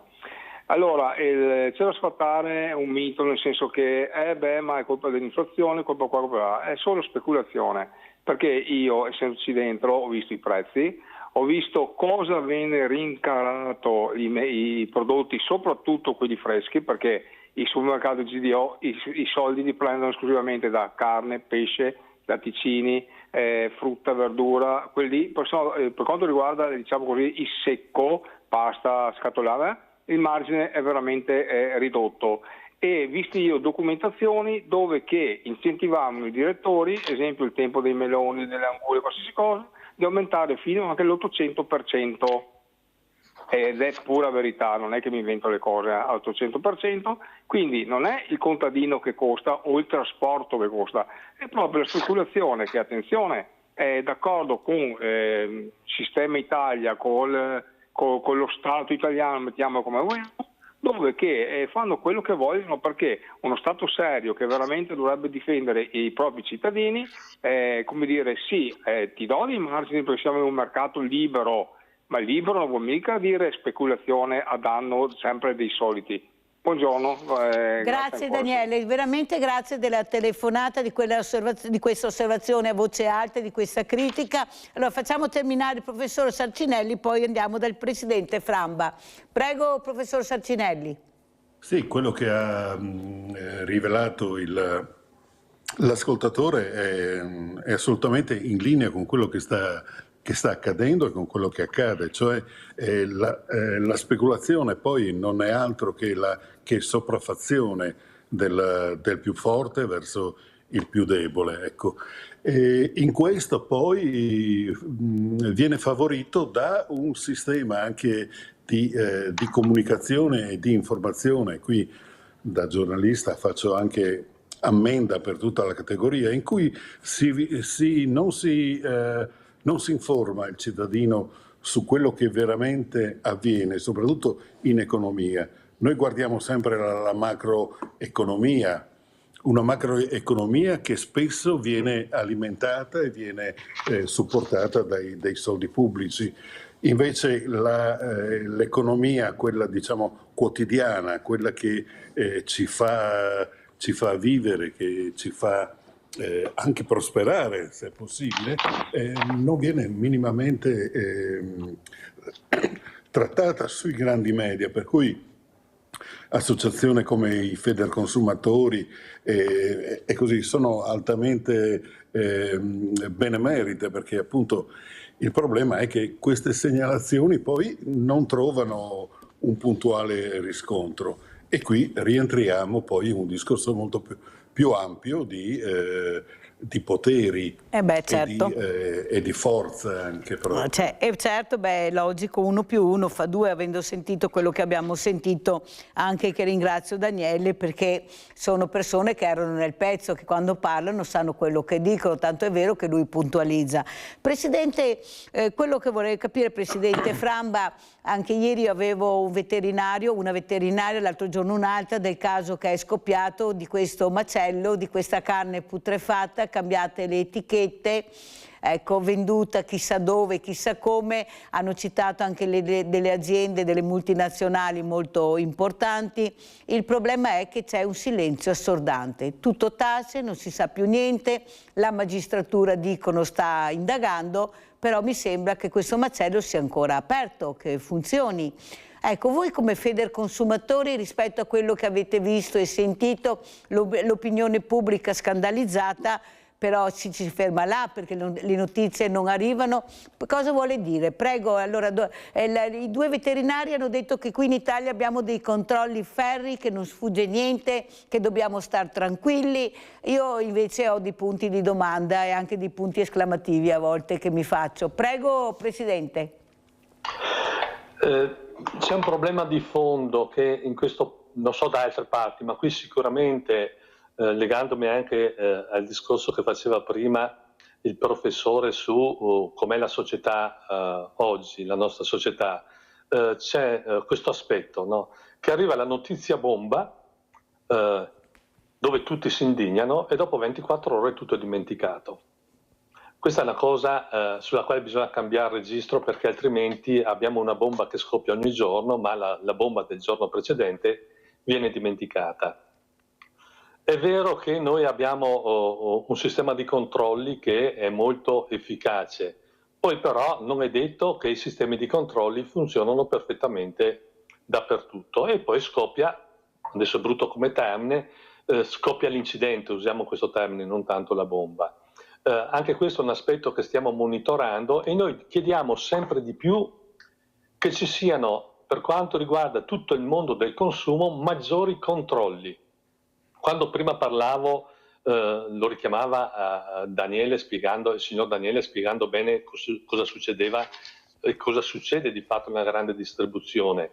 Su questo intervento dell'antitrust noi facciamo pressione continua sull'antitrust per capire, per fare in modo di verificare se realmente questa indagine che è stata detta sarà fatta, porti a dei risultati concreti, perché spesso si assumono di fronte all'indignazione, all'inconveniente, sì, cambierà, non succederà più, e poi invece, come gli incidenti sul lavoro, per esempio, il giorno dopo succederà la stessa identica cosa. La cosa che bisogna chiedere con forza, e qua non so quanto sia realizzabile, per quanto riguarda per esempio il discorso che diceva sia il professore che il signor Daniele, bisognerebbe fare un patto tra consumatori e produttori per mettere in difficoltà la grande distribuzione. Potrebbe essere per esempio lo sciopero dell'acquisto, capisco che è una cosa complicata. Poi l'altro discorso è dare all'attività che fanno le associazioni dei consumatori un riconoscimento più forte, anche non soltanto dal punto di vista di quella che è, come potremmo dire, la nostra controparte, cioè la politica che deve assumere decisioni, ma anche da parte dei consumatori. Quindi non dico iscrivendosi, ma però di fronte a eventuali contraddizioni che ci sono, recarsi presso le associazioni e evidenziare quali sono le problematiche che si incontrano. Perché ce n'è una ogni giorno, quello dei prezzi è una cosa, quella della sanità, per esempio, prima mi sembrava che il professore parlasse anche di questo aspetto, è un'altra, lo diceva anche lei, quella della povertà. Se è vero che dal 2014 al 2024 i dati degli vari osservatori dicono che il recupero dell'inflazione sull'inflazione del 24% è stato intorno al 14% medio, vuol dire che c'è un impoverimento medio di 10 punti.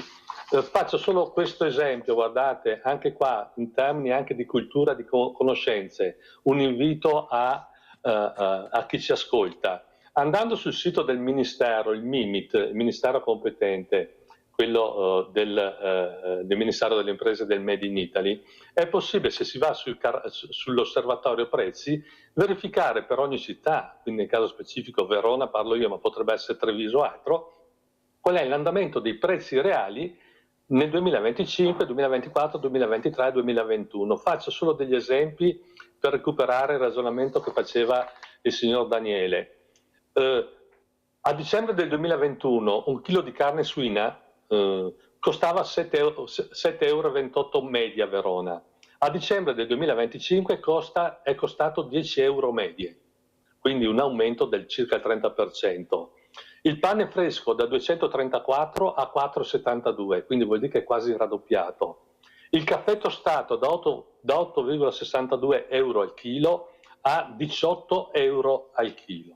Allora, di fronte a queste cose, non dico se ci devono essere rivendicazioni economiche per chi ha la fortuna di poterle fare attraverso le organizzazioni sindacali. Nella logica però che a me interessa come Presidente di Federconsumatore è che devono essere fatte delle alleanze molto forti, perché bisogna sconfiggere quello che diceva anche il professore, che ci sta tra il produttore e il consumatore, che è il fenomeno speculativo, che porta, guardate, a interessi fortissimi, arricchimenti fortissimi, a un egoismo, possiamo definirlo così, a un egoismo dei ricchi che è sempre maggiore, perché i miliardari che aumentano anche nel nostro paese ci sono, sempre più ricchezza, forse non più legata soltanto alla ricchezza, ma forse la ricchezza può essere considerata come una forma di potere, tra virgolette, quindi perché io credo che sia arricchito i miliardari italiani non abbiano più bisogno di raddoppiare o triplicare i loro miliardi. Forse da un punto di vista psicologico, è una domanda che faccio anche al professore, ci sta anche questo bisogno di aumentare, oltre che la ricchezza economica, la ricchezza in termini di potere. Sentiamo come commenta il professor Sarcinelli, parole molto chiare del presidente Faramba. C'è qualcosa che non può più funzionare, il sistema veramente è collassato, i ricchi sempre più ricchi, i poveri sempre più poveri, sempre di più. Il ceto medio è completamente sparito, non c'è più, stiamo parlando di famiglie che si avvicinano ai banchi alimentari ed era il ceto medio di una volta, dove si stava bene. Prego, professore. Sì, è vero. È vero, ricchezza è potere e il potere è bulimico, non accetta mai di tornare indietro, anzi c'è questa tendenza sempre ad accumulare molto di più e soprattutto a pensare che il proprio stile di vita, il proprio potere è una cosa che va al di sopra di tutti gli altri.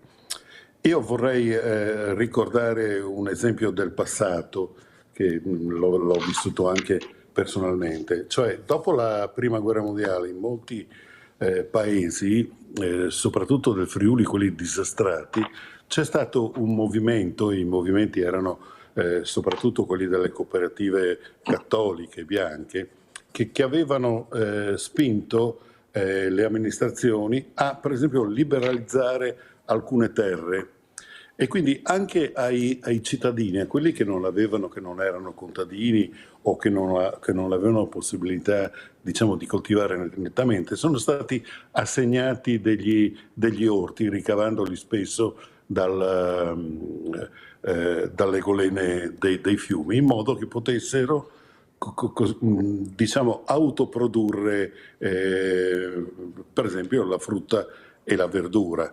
Ecco, alimenti che sono essenziali e sono primari. Ecco.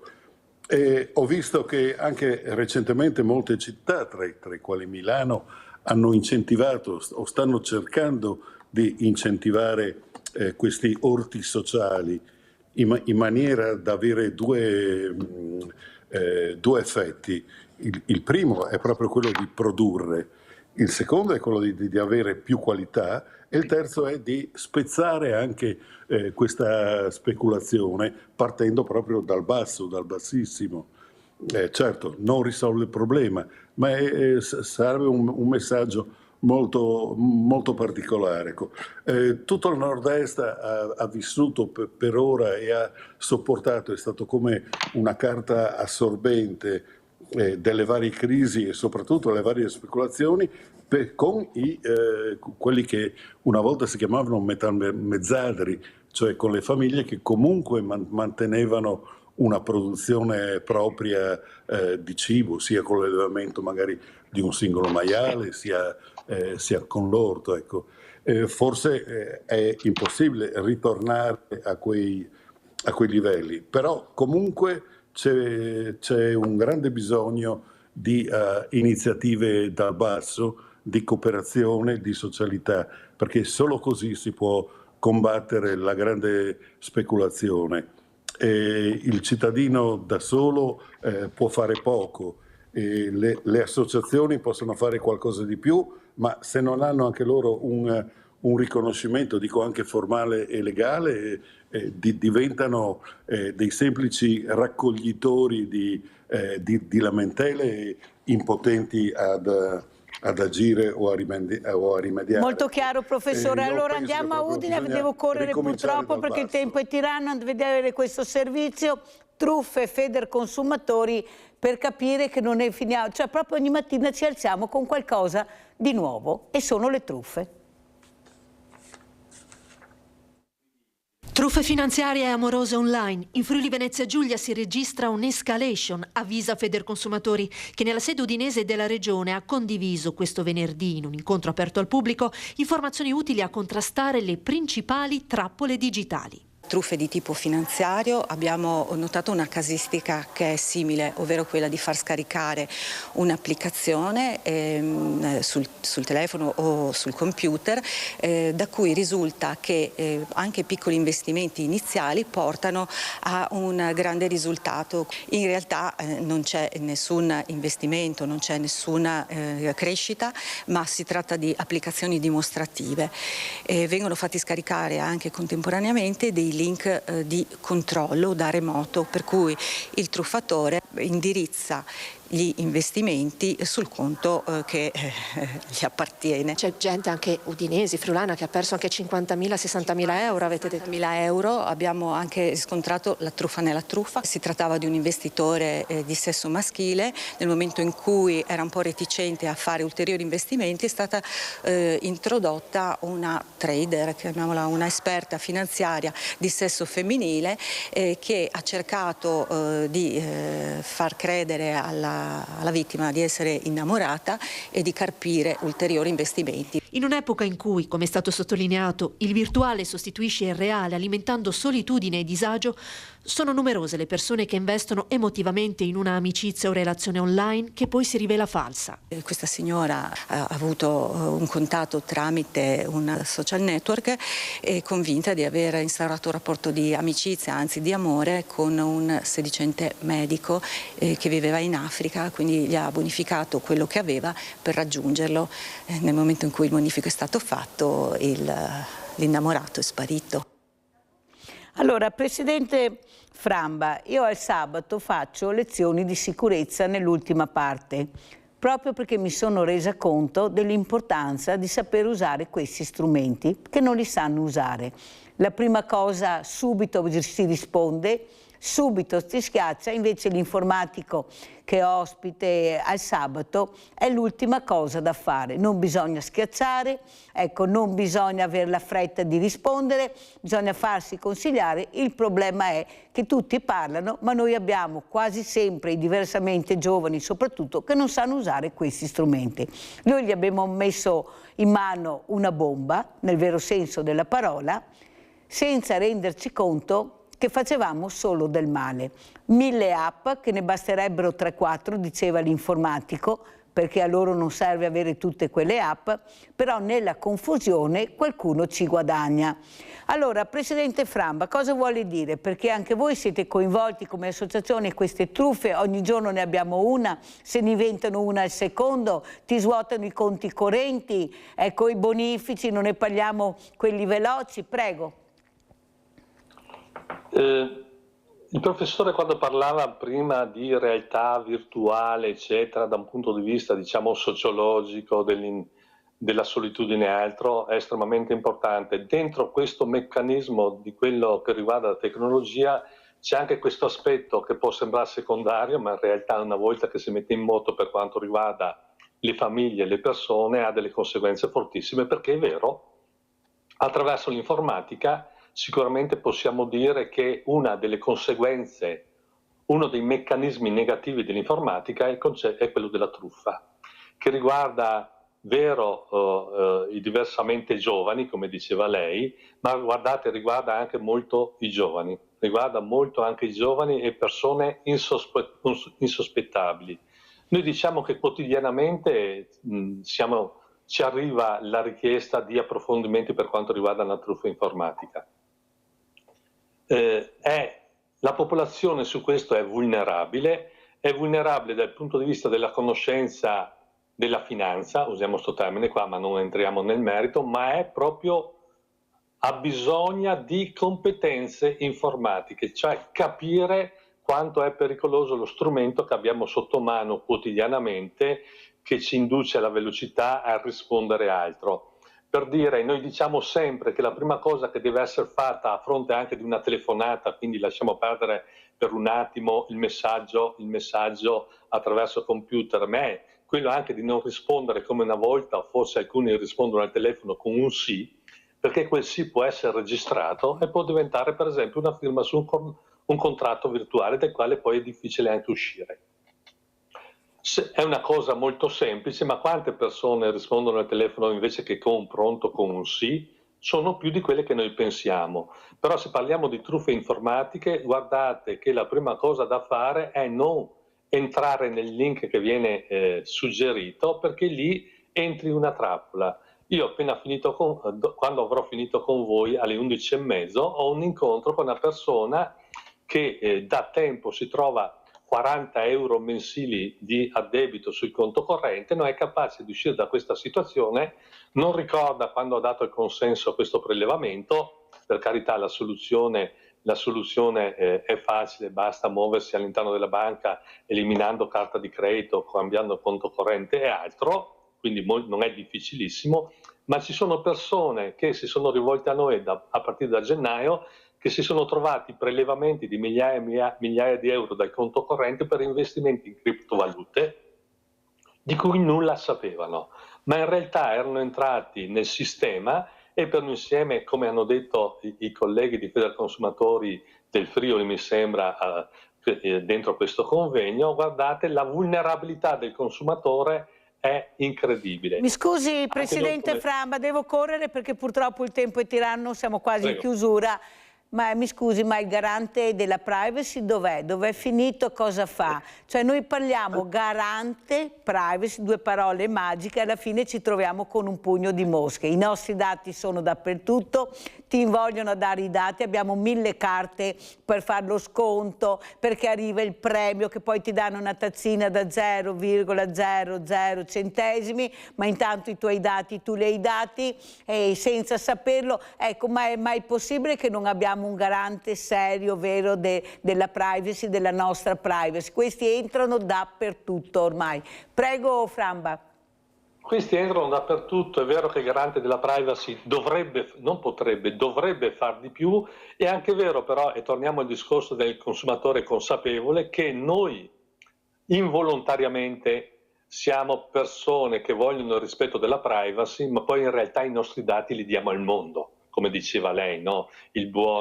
La raccolta punti e altro. No? E il business vero è quello dell'identità delle persone, perché c'è un business incredibile dietro questa cosa. Finisco dicendo che anche noi facciamo in media 7-8 volte all'anno incontri con la cittadinanza, dove ci è richiesto, parlo di Verona, ma sicuramente Federconsumatori la fa anche a Treviso, e quindi questo può essere un sistema per invitare le persone a rivolgersi alla Federconsumatori di Treviso, che vengono fatte iniziative rivolte alla cittadinanza per spiegare quali sono i rischi delle truffe, soprattutto online, perché ormai le truffe tradizionali ci sono, ma sistemi di difesa ormai sono attuati, sono conosciuti, la persona che ti viene in casa e altro, fermo restando che spesso la truffa avviene, ma adesso è la truffa informatica la cosa sulla quale noi come Federconsumatori puntiamo molto dal punto di vista educativo. Grazie veramente, grazie Presidente Maurizio Framba, Presidente Federconsumatori collegato con noi da Verona. Sentiamo come risponde, come ci saluta anche il professor Umberto Sarcinelli dopo quello che abbiamo sentito. Si parlava di orti sociali, io li abbino agli algoritmi, all'intelligenza artificiale, chissà dove andremo a finire, perché negli orti sociali io vedo solo diversamente giovani, con l'età molto, e non vedo giovani purtroppo. Professore Sarcinelli sta cercando di fare questo, ma qualcuno non ascolta. Vedremo se ce la farò, perché se noi iniziamo veramente a mettere insieme giovani, diversamente giovani, la cultura del territorio, le radici, non andremo da nessuna parte. Prego. Sì, è vero, stiamo entrando sempre di più in un mondo virtuale e questo si vede dalla violenza alle truffe, cioè basta un click per arricchirsi, e questo il messaggio. Ecco. C'è anche appunto questo grosso problema per esempio delle telefonate, dei tentativi. Io ogni tanto rispondo a questi numeri improbabili e una voce mi dice: ah, sa che lei potrebbe allora gli rispondo semplicemente: mi dia un indirizzo e il nome di una persona, io vado, mi reco da lui e sento e vedo questa offerta. Ogni volta che rispondo così in maniera anche molto gentile, perché poi anche lì quelli che rispondono a queste molestie telefoniche poi sono portati a eccedere anche in violenza verbale, e questo poi innesca tutta una serie di altri problemi. Ecco, finora non ho mai avuto, non è che lo faccio sempre perché ricevo centinaia di telefonate di questo genere, ogni volta mettono giù la cornetta. Quindi questo per dire che dobbiamo sforzarci di ritornare a una socialità molto più umana, cioè a un rapporto persona su persona, perché se io ho davanti a me una persona, può essere il più grande truffatore del mondo, però la maggior parte riesco a capire anche dai segni così di non verbali se è una persona che può essere affidabile o no, parlando, facendo vedere le cose concrete. Ecco. Invece noi stiamo entrando in un mondo virtuale in cui tutto sarà possibile, tutto sarà vero e tutto sarà finto. E soprattutto i giovani, ecco, il messaggio che dobbiamo dare a questi giovani, ecco, dobbiamo far capire che il mondo gira da un'altra parte, ma come dice lei, se a 4 anni diamo già il giochino, iniziamo già a dare questo strumento, invece di dialogare, di rispondere ai tanti perché che fa il bambino, che vuole conoscere e capire, poi ci ritroviamo con una generazione che veramente questi strumenti sa usarli benissimo, senza sapere che può fare veramente molto male a se stesso, alla sua famiglia e alla comunità. È questo il grande problema, non si rendono conto del potere dell'intelligenza artificiale, vanno a scuola con i compiti già fatti con l'intelligenza artificiale, ecco, loro sono nati con questi strumenti, però bisogna anche capire che bisogna anche dire fin là puoi arrivare, soprattutto la parola etica, professor Sarcinelli. Certo. La tecnologia, il progresso in sé è una cosa positiva, è l'uso che se ne fa, è la distorsione, perché quando viene un'innovazione, la prima cosa che vedo è che c'è sempre qualcuno che tenta di usarla per il proprio interesse, e quando l'interesse diventa diciamo di grandi imprese, di multinazionali, di cose, allora lì è difficile pararsi. L'unica risposta è la cultura, l'unica risposta è la socialità, cioè incontrarsi per parlare, non per fare talk show gridati o che sembrano un po' delle lotte dei galli, ma l'incontro, quello che avveniva una volta nelle piazze, nelle società sportive, nella scuola, ecco. Cioè incontrare, parlarsi, guardare in faccia, ritornare a imparare che una persona è una persona con la sua fisicità, con le sue idee, e ci si può incontrare. Ecco. Non sono degli ectoplasmi, delle immagini. Ecco. Noi siamo reali, ed è questo che dobbiamo insegnare soprattutto ai ragazzi. Non ci sono, i cartoni animati sono belli, ma non sono la vita, non sono la realtà. I film, sono fiabe, sono invenzioni. Le fiabe però avevano una morale, le fiabe e le favole avevano un insegnamento attraverso la fantasia. Ecco. Noi invece la fantasia la distorciamo per gli interessi di pochi. E l'effetto purtroppo è quello che vediamo. Dobbiamo ritornare veramente indietro. Grazie al professor Umberto Sarcinelli, scrittore e giornalista, di essere stato con noi a questo veramente pillole di saggezza, e dobbiamo tutti ascoltare e forse imparare anche noi a fermarci un pochino e a dialogare di più e fare più comunità. Grazie, pubblicità. Grazie a voi.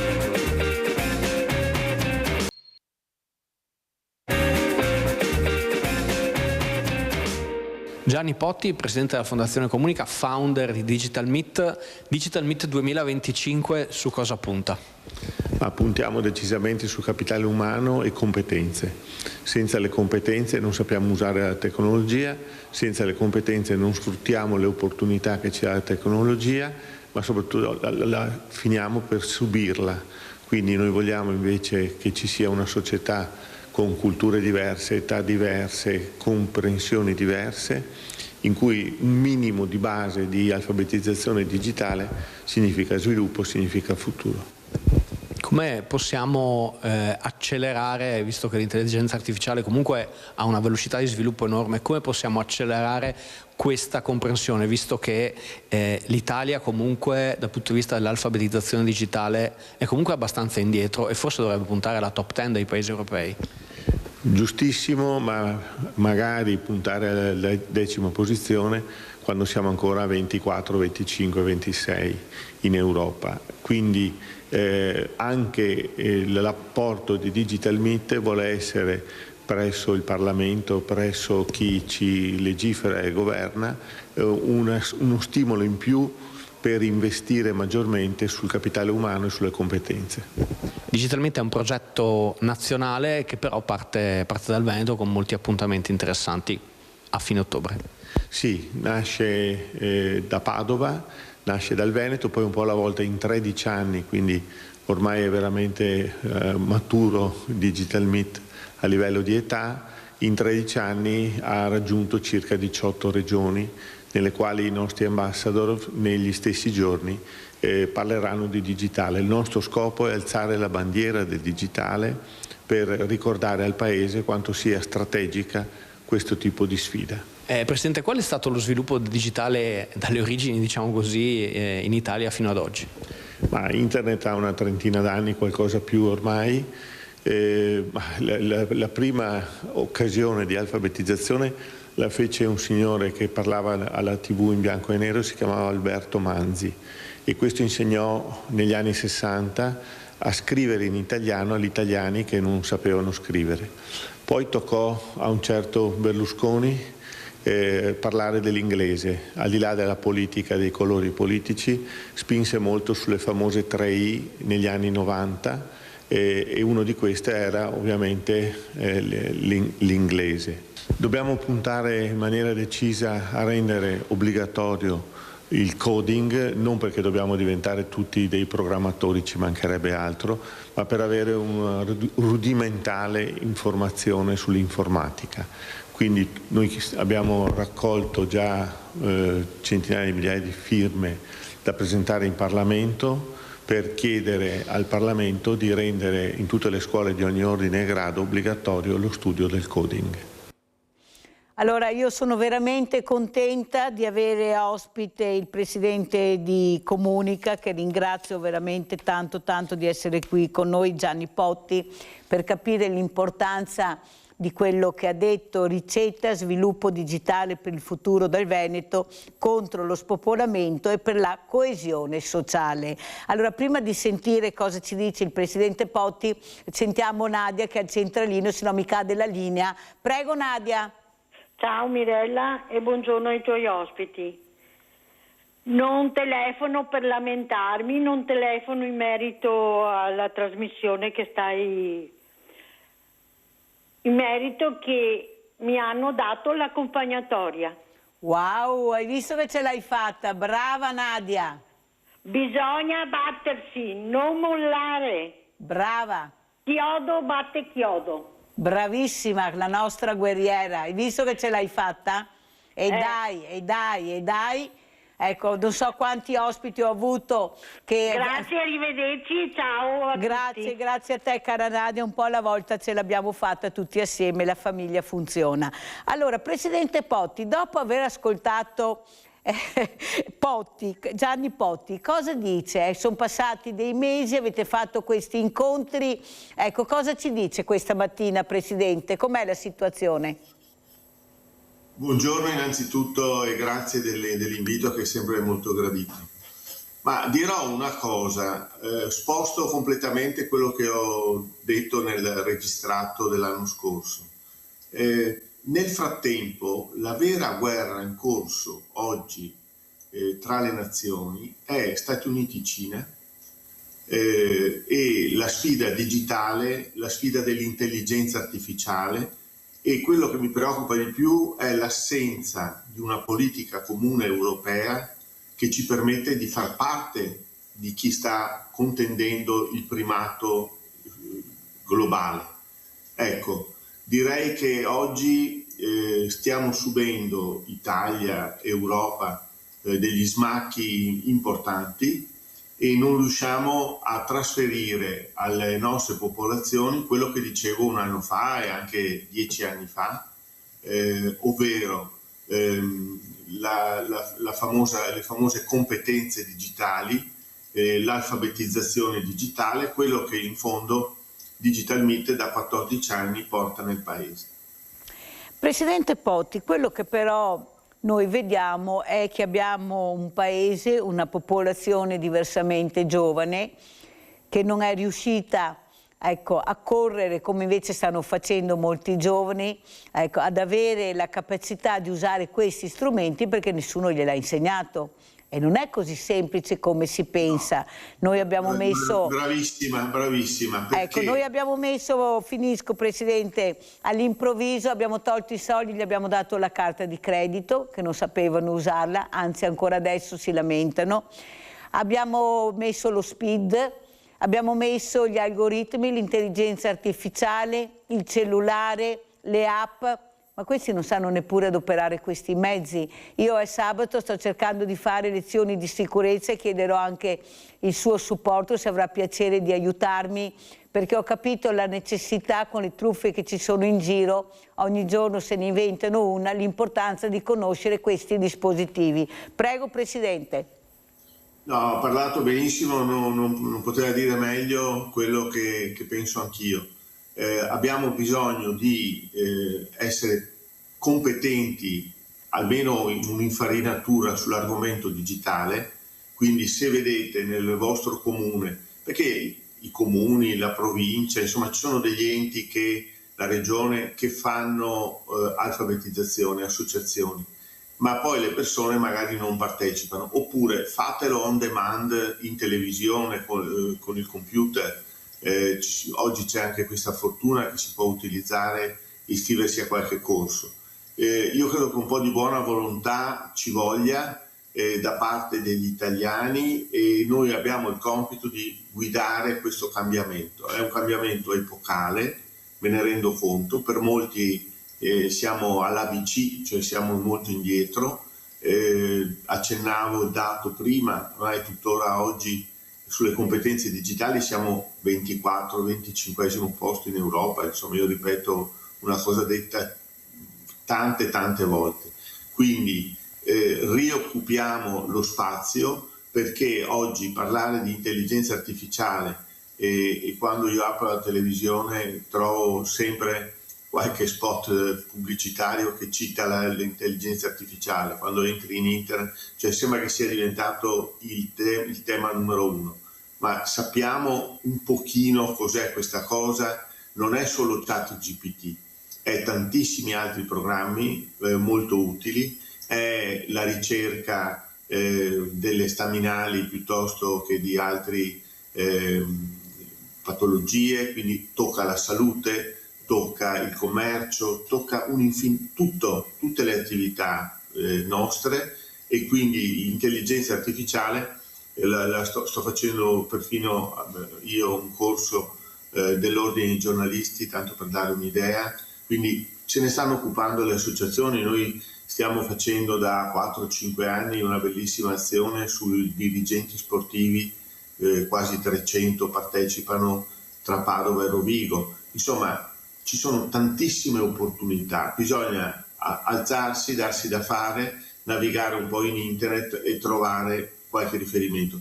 La trasmissione come questa può proprio servire a orientarsi, e chi è interessato scriva pure direttamente al gruppo Media Nord-Est o a noi come Fondazione Comunica, e qualche risposta ve la diamo. Molto chiaro, e grazie. Abbiamo Giulia da Venezia, vai Giulia. Sì, cara Mirella, ciao, buongiorno a tutti e ai tuoi ospiti che hai là. Allora Mirella, anch'io non chiamo per lamentarmi, ma chiamo per congratularmi con la signora Nadia. Brava. Sono tanto contenta che sia riuscita perché ha lottato tanto, perché Mirella, quando ci si prende cura di un ammalato così a casa, veramente c'è bisogno, Mirella. E allora saluto la signora Nadia, gli faccio tanti auguri e mi congratulo con lei. Ecco, ciao Mirella cara, vi saluto tutti, vi auguro una buona giornata e anche a te per tutto quello che fai, perché ho visto ieri, sai, che hai detto che quelle bambine sono nostre. Sì. Sono italiane, non sono nostre. Grazie. Ciao, cara Mirella, Giulia, grazie, avete capito che abbiamo questa grande famiglia, ecco, che veramente si congratula quando uno di voi veramente riesce ad ottenere qualcosa di sudato ma che era di diritto ad averlo, e Nadia ha combattuto, noi abbiamo cercato anche di aiutarla e c'è riuscita. Allora andiamo a vedere questo video proprio Digital Met e poi commentiamo.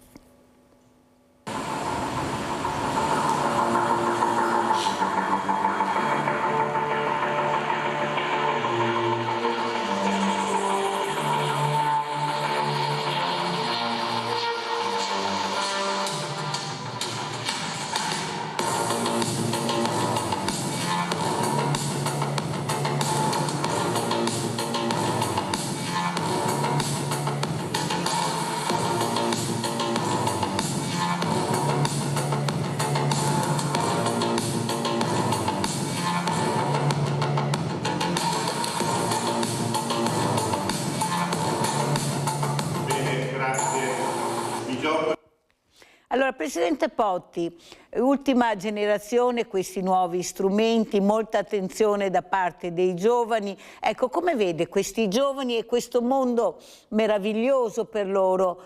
Loro imparano in fretta, anzi direi che volano, apprendono facilmente. Ecco, come vede lei questo mondo giovanile che è sempre criticato, non sanno far niente, non hanno manualità, non vogliono conoscere, non vogliono far fatica? Prego, Presidente. Beh, allora i cosiddetti nativi digitali sono sicuramente una fascia importante che sa usare meglio di noi sicuramente tutto il mondo digitale. Però attenzione, quando facciamo corsi, incontri, eccetera, non diamo tutto per scontato, lo dico ai ragazzi che ci ascoltano in questo momento.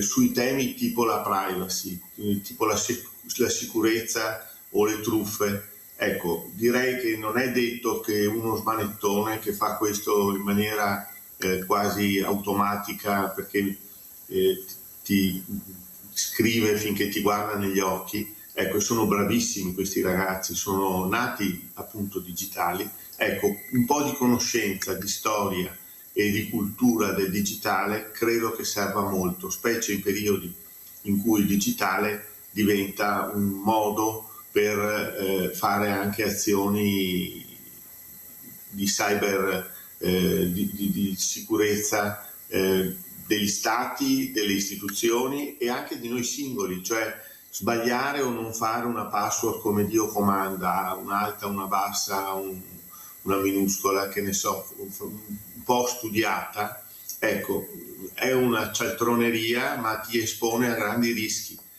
ma noi tutti, io ricevo spesso telefonate dubbie e poi mi sfilo velocemente, perché se si infilano dentro sono guai per un'impresa o per te stesso.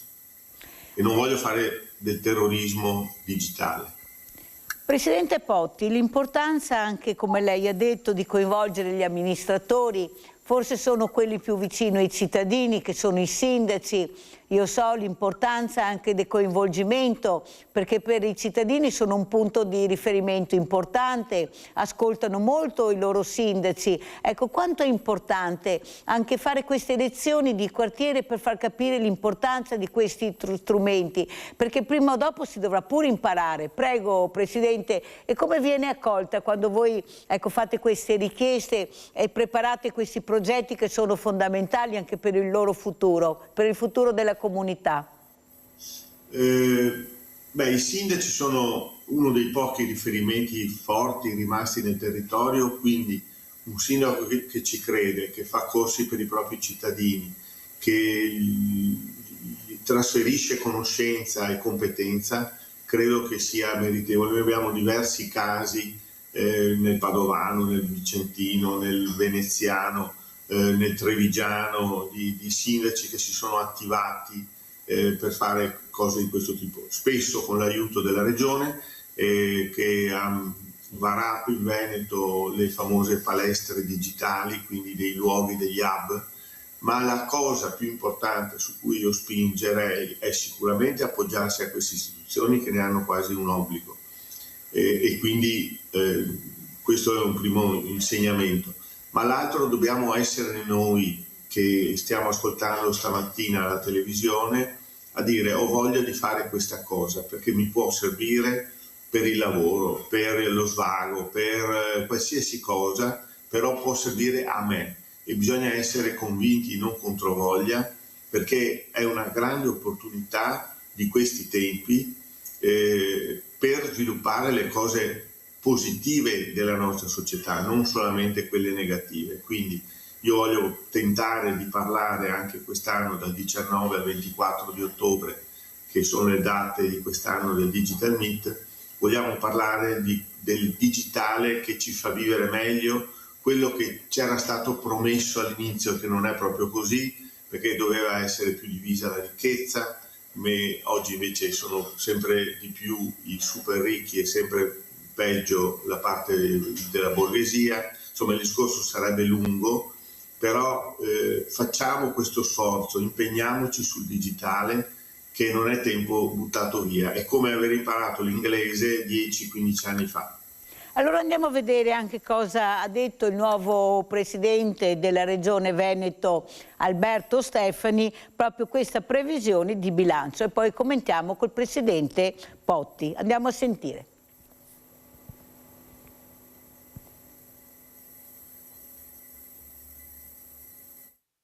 Persona al centro e no nuove tasse. Questo è il principio del nostro bilancio che abbiamo approvato oggi in giunta, oltre 69 milioni di euro investiti nel sociale per carichi assistenziali, RSA e anche per caregiver. Non si tratta solo di numeri, ma di un progetto chiaro di futuro che mette al centro la persona. Il presidente della Regione Alberto Stefani definisce così il primo bilancio di previsione approvato dalla sua giunta, un bilancio che si appoggia su 3 pilastri: razionalizzazione della spesa, recupero dell'evasione fiscale e riordino delle risorse. Per quanto riguarda la sanità, un grande impulso alla sanità territoriale, 17,5 milioni di euro investiti, di cui 4,5 destinati al raddoppio dell'entità delle borse di studio per i giovani specializzandi di medicina generale, che adesso guadagneranno tanto quanto gli altri. Oltre a questo, investimenti in telemedicina, la capacità del nostro territorio di fare squadra con le case di comunità, la nostra grande sfida della medicina territoriale. Per la prima volta, inoltre, vengono subito stanziate a bilancio le risorse complessive necessarie al sostegno delle scuole dell'infanzia, 38 milioni. Ed è una legge di bilancio che guarda anche ai giovani, a partire da un nodo di cui si discute da tempo. Riusciremo a finanziare integralmente le borse universitarie, così come avevo annunciato qualche giorno fa, lo stesso per gli investimenti in materia di formazione e innovazione, il bando startup per i giovani imprenditori. Più in generale si parla anche di rafforzamento del sostegno al sistema produttivo e delle imprese, semplificando le procedure e favorendo l'accesso agli strumenti finanziari necessari per competere.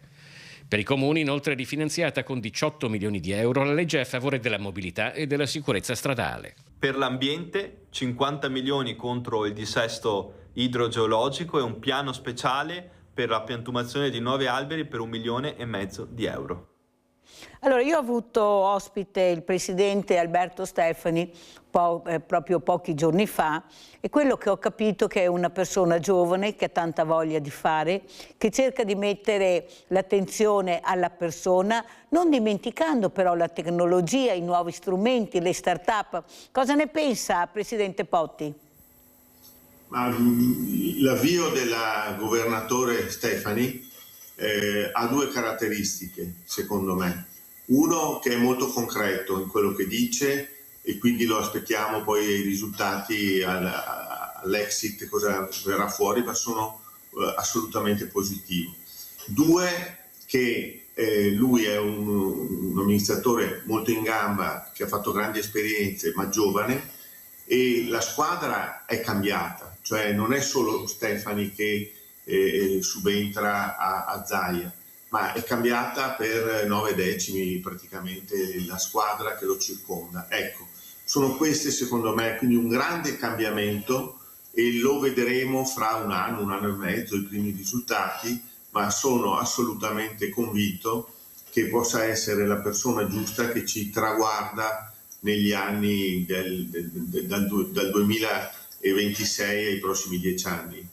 Credo che parole, io con lui ho avuto modo di parlare di start-up, ho avuto modo di parlare di innovazione, di talent garden, insomma di tante situazioni ancora anni fa, e parlando di questi argomenti cogli che per uno come lui, vista l'età che ha e la competenza anche che ha su questi argomenti, si possano fare delle belle cose con lui e con la sua squadra. Presidente Potti, però quello che mi rammarica è che purtroppo non siamo all'altezza della situazione. Io non riesco a fare le connessioni, non riesco neanche a collegarmi col Montello, delle volte faccio fatica a collegarmi anche con i direttori generali all'interno degli ospedali. Ecco, siamo molto carenti. Allora come la mettiamo? Grandi strumenti e connessioni? Ecco, banda larga, lei cosa dice? Si dovrebbe investire molto di più, accelerare, se no non ce la faremo mai. È inutile avere il grande strumento se non riesco ad adoperarlo. Ma il tema è quello delle cosiddette aree bianche, cioè le zone in cui il privato non investe perché ci sono 4 case sulla collina del Montello, e quindi le varie Vodafone, Open Fiber, TIM non portano la fibra perché in quella zona non è conveniente, ecco, chiamiamola così. Quindi ci vuole uno sforzo pubblico, primo per coprire aree come il Montello, come la bassa del Rodigino di Rovigo, insomma ci sono parecchie sacche ancora in Veneto. Si è fatto molto sulla fibra, siamo a livelli veramente interessanti anche in Veneto, quindi un lavoro è stato fatto. Il tema vero è completare la rete della fibra e in contemporanea stabilire quali servizi il pubblico vuol far transitare nella fibra. Perché una cosa che a me non sta in tasca è che abbiamo fatto uno sforzo tutti, perché non è semplicissimo a iscriverci a questo SPID che ci fa entrare per sapere quando è, che so, per prenotare in ospedale, per fare avere notizie sulla propria pensione, cioè cose utili al cittadino, pagare determinati servizi e via di seguito. Benissimo, ma dall'altra parte, a fianco a questo, è fondamentale che vengano stabiliti quali servizi il pubblico vuole erogare o può erogare e quali spettano al privato. Ecco, cosa corre nella rete? Questo diventa un'altra sfida importante, quindi mi aspetterei dalla Regione, dal Presidente Stefani, piuttosto che dall'assessore competente Giacinti, ci sia un impegno per riorganizzare la presenza del pubblico e del privato sul web, che vuol dire dall'intelligenza artificiale fino alla formazione, fino alla cyber security, cioè i grandi temi che stanno cambiando il mondo. Però mi riallaccio al discorso fatto all'inizio, attenzione a quello che sta succedendo nel mondo. non è un fervorino che faccio stamattina alle 11:36 qui dai vostri schermi. Il tema della sfida digitale è la vera guerra che si sta combattendo tra Cina e Stati Uniti, e lo ripeto di nuovo, non per sfuggire dai nostri impegni, ma dobbiamo presidiare questa parte, perché altrimenti ci troviamo veramente retrocessi nella serie inferiore. Vede Presidente Poti, lei ha detto una cosa esatta, vede Mirella, ecco, fare questa connessione, ci sono 3 case, ecco, non si investe molto su quel territorio. Il problema è che io non riesco a collegarmi nemmeno con l'ospedale Canfoncello, che è di ultima generazione. Capisce che sono molto preoccupata, perché riesco a collegarmi con l'Australia, con l'America, con l'Africa, anche nella più grande discarica, e non riesco a collegarmi con un primario che tramite Smith. Ma non è colpa nostra, è l'investimento che manca. Qui bisogna accelerare e far capire l'importanza di questi investimenti, perché è inutile che noi impariamo, compariamo se poi non riusciamo a connetterci. E qua qualcuno ci dovrà pur dare risposte. Io penso alle Olimpiadi, là non mancava niente, come mai, dottor Poti? E si sono usati questi nuovi strumenti, avete visto cosa siete riusciti a vedere anche con l'intelligenza artificiale, una cosa pazzesca, la bellezza. Eppure sono tutte cose che avete visto grazie a questi strumenti. Allora quello che veramente rammarica è che qualcuno non riesce a capire che noi abbiamo bisogno anche di trasparenza sugli investimenti, perché alla fine sono sempre soldi pubblici e i soldi pubblici sono sacri, perché sono nostri, sono le nostre tasse. Prego Presidente Poti.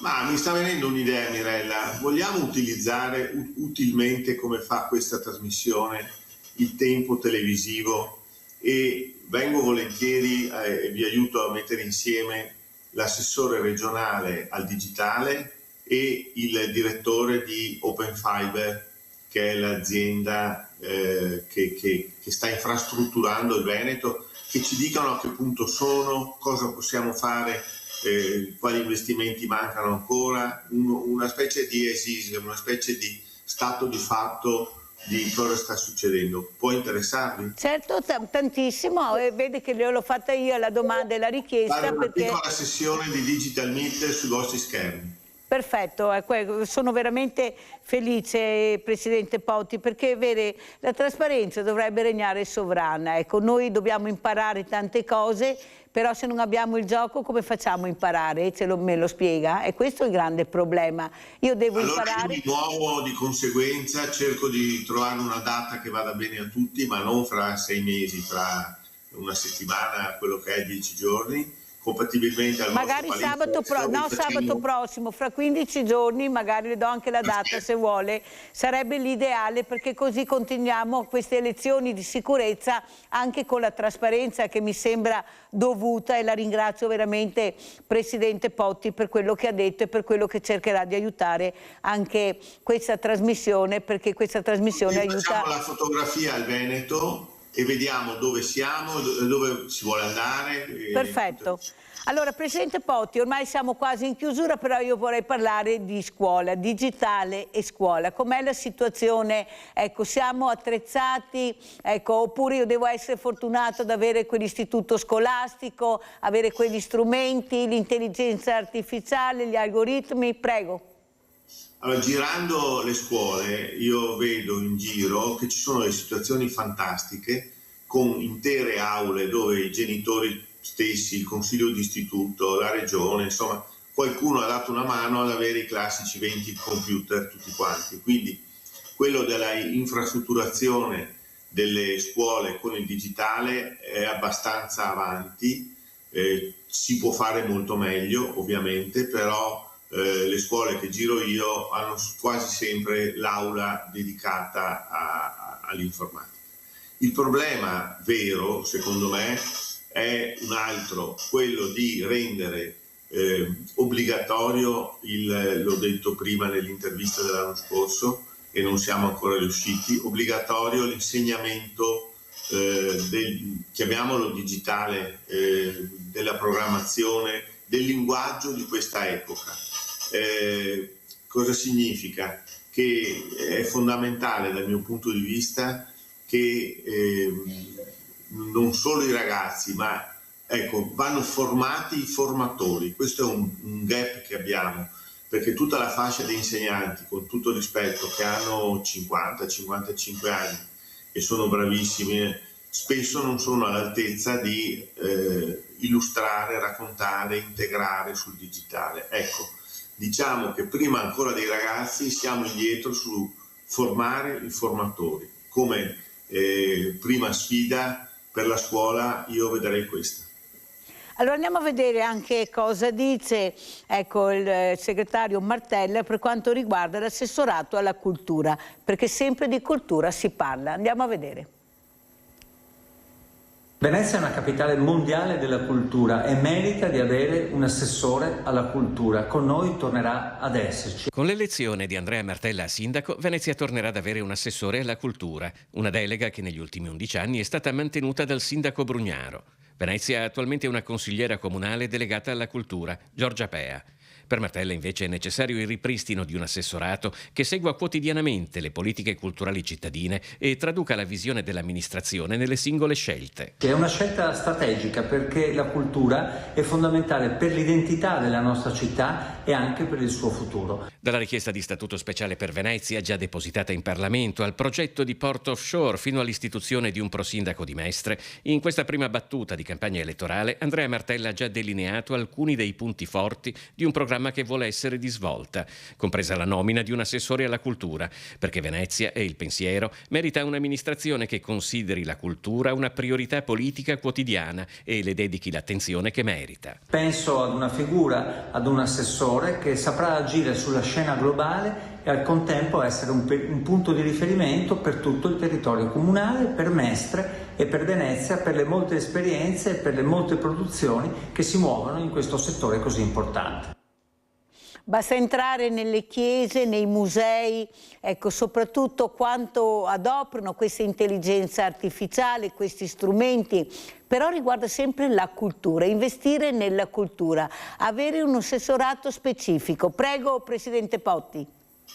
Ma io credo sia fondamentale e devo dire che al di là di Venezia, in generale, i comuni dove devono tagliare qualcosa perché non riescono a soddisfare l'asilo nido che costa, il servizio del bus, insomma i servizi abituali, non riuscendo a fare questo, i primi tagli vengono quasi sempre sulla cultura. Io capisco che il sociale, la sanità sono fondamentali, ma tagliare la cultura vuol dire smettere di investire sul nostro futuro, perché senza cultura una società diventa una meba, diventa una cosa senza sapore. Quindi il fatto che addirittura Venezia non abbia oggi una sola cultura è una cosa non certo positiva, ma più in generale andiamo a vedere i bilanci anche dei piccoli comuni, bisogna avere il coraggio di investire in cultura. Investire in cultura è, ripeto, investire sul nostro futuro. E sul nostro futuro vuol dire investire soprattutto sui giovani. Io direi che si dovrebbe iniziare proprio dall'asilo, iniziare a far capire l'importanza a questi bambini di questi strumenti che hanno in mano, che li devono sapere adoperare, che c'è un'età per tutto, non è che a 6 anni, a 7 anni per forza devi avere il cellulare, e se ti do anche qualche giochino deve essere un gioco che ti insegna il rispetto della cultura, il rispetto della tradizione, il rispetto di quello che devi sapere e imparare. Ecco, forse non è solo iniziare dalle grandi scuole, ma io inizierei proprio anche nelle case, negli asili, ma andrei anche nelle RSA, Presidente Potti, perché non abbiamo tutte queste persone con l'Alzheimer, abbiamo delle persone che avrebbero ancora piacere di imparare. Basta vedere l'università della terza età o quella signora di 106 anni che l'abbiamo sentita con una memoria ferrea. Quanti centenari abbiamo? Forse dobbiamo un po' cambiare anche la nostra angolazione di visione. Prego, Presidente Potti. Ma finché parlava Mirella pensavo a Cavarzere, dove siamo andati l'anno scorso con Digital Meet, con tanto di sindaco con fascia ed è un'università popolare stupenda, c'erano 400-500 persone nel teatro del Cavarzere e poi abbiamo inaugurato anche un piccolo Fab Lab. Beh, lì sono tutte signore e signori di oltre i 60, appassionatissime, magari ex insegnanti, cose di questo tipo, hanno messo su una cosa bellissima. Esempi di questo tipo in Veneto ce ne sono più di uno. Mi piace ricordare appunto Cavarzere perché è un po', me la passino gli amici di Cavarzere, dimenticato da Dio e dagli uomini perché ci vuole un'ora di macchina da Padova e altrettanto da Rovigo, però anche in queste parti del territorio il digitale aiuta ad unire. Ecco, questo è importante dirselo. Come ci saluta Presidente Poti? Con quale messaggio alle persone che la stanno ascoltando? Ma usiamo l'energia dei tanti Stefani che ci sono nelle nostre città, nei nostri paesi, sindaci appassionati, per mixare le generazioni, perché non serve a nulla che i più giovani corrano avanti e lasciano indietro il resto dell'esperienza, e non avrebbe senso avere una società solamente di persone anziane che senza essere interessati al futuro. Il futuro si disegna mixando le generazioni, le culture, le provenienze. Ormai siamo una collettività aperta, multirazziale. Ecco. Bisogna aver coraggio su questo e investire su questo nostro futuro. Ecco, con queste parole io ringrazio veramente il Presidente di Fondazione Comunica, Gianni Poti, di essere stato con noi. Lo ringrazio anche per il supporto che intende darci, è molto importante, lo facciamo per la comunità, non di sicuro per noi. Abbiamo una comunità che ha bisogno di essere coinvolta, che ha bisogno di trasparenza, di comunicazione, ha bisogno di imparare, però sono diventati pigri perché non andiamo più ad ascoltarli, e invece noi entreremo nelle vostre case e cercheremo di farvi imparare anche per la vostra sicurezza, perché noi ci teniamo tanto a queste persone. Sono quelle, Presidente Poti, che ci hanno fatto diventare grandi e forti, e non dobbiamo dimenticarci di loro, anche con l'aiuto dei giovani, anche quelli sopra le righe. Grazie, grazie Presidente Poti, buona giornata, buon lavoro, e noi andiamo a vedere l'assegno, il vostro assegno, a chi lo abbiamo dato. Ciao cari amici vicini e lontani, oggi siamo a Cavaso del Tomba e stiamo per incontrare la famiglia Barb. Chi ci apre? Antonio. Ciao Antonio. Ciao Dora. Tutto a posto? Grazie, tutto bene. Oh, meno male. Eccoci qua. Allora, siamo a casa della famiglia Barb, di Antonio e di Dora. Voi conoscete questa famiglia perché noi l'abbiamo già aiutata. Il problema è che non c'è ancora un lavoro fisso né da parte del papà né da parte della mamma, con 4 ragazzi. Alessandro. Quanti anni? 15. Poi c'è Fabian. Poi c'è Nicola, purtroppo quello che abbiamo detto a letto è... Quanti anni? 11 anni. Va coi patini ogni tanto, è andato per terra. Sì. E questo è il più piccolo, Enrico. Enrico. E tu Enrico cosa vuoi dire? Ciao a tutti. Ciao a tutti, come va? Benissimo. E a scuola? Benissimo. Cosa vuol dire non aver lavoro con 4 ragazzi? Un'età del genere, perché sono... Purtroppo vuol dire un grosso sacrificio. Fanno delle gite, fanno dei corsi e tante volte bisogna dire no. Io praticamente sono architetto di arredamenti di interni. Perciò? Parlo 3 lingue benissimo, parlo il tedesco forse meglio dell'italiano, il francese mica me la cavo benissimo perché è come seconda lingua, e anche l'inglese dai. Uno mi ha detto guarda è meglio che cambi il curriculum che fai il curriculum praticamente che hai studiato meno, perché tante persone pensano che per un lavoro un po' diciamo semplice sei troppo qualificato. Finché loro studiano io sono sempre contenta finché sono io contenta loro studiano perché hanno fiducia in mamma o in papà uguale, no? Io non so, provvidenza da Dio, io non capisco. Senza lavoro quasi 4 anni e nessuno ci può neanche aiutare, né comune né nessuno. Ma non ci può o non vogliono aiutare? Non vogliono o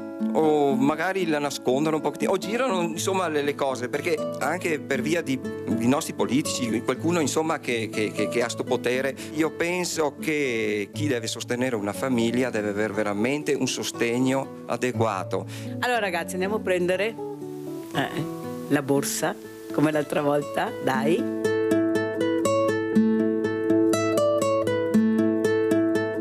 E questo, cari amici, è il vostro assegno che anche questa settimana riesco a dare. Io so quanto bisogno c'è di questo assegno in questa casa, io lo so e l'ho portato. Lo diamo a Dora, a mamma Dora, a questa chioccia con i suoi pulcini. Va bene? Grazie. Ve lo meritate. Voglio ringraziare a tutti i telespettatori, veramente, a te, a Rete Veneta, che siete unici, che si occupate delle persone che sono in difficoltà. Allora io vi dico una cosa, ragazzi, quando voi avete bisogno di qualcosa, che la scuola, anche per qualche gita, voi chiamatemi, perché io vi posso garantire che vi farò fare la gita. Ciao, alla prossima!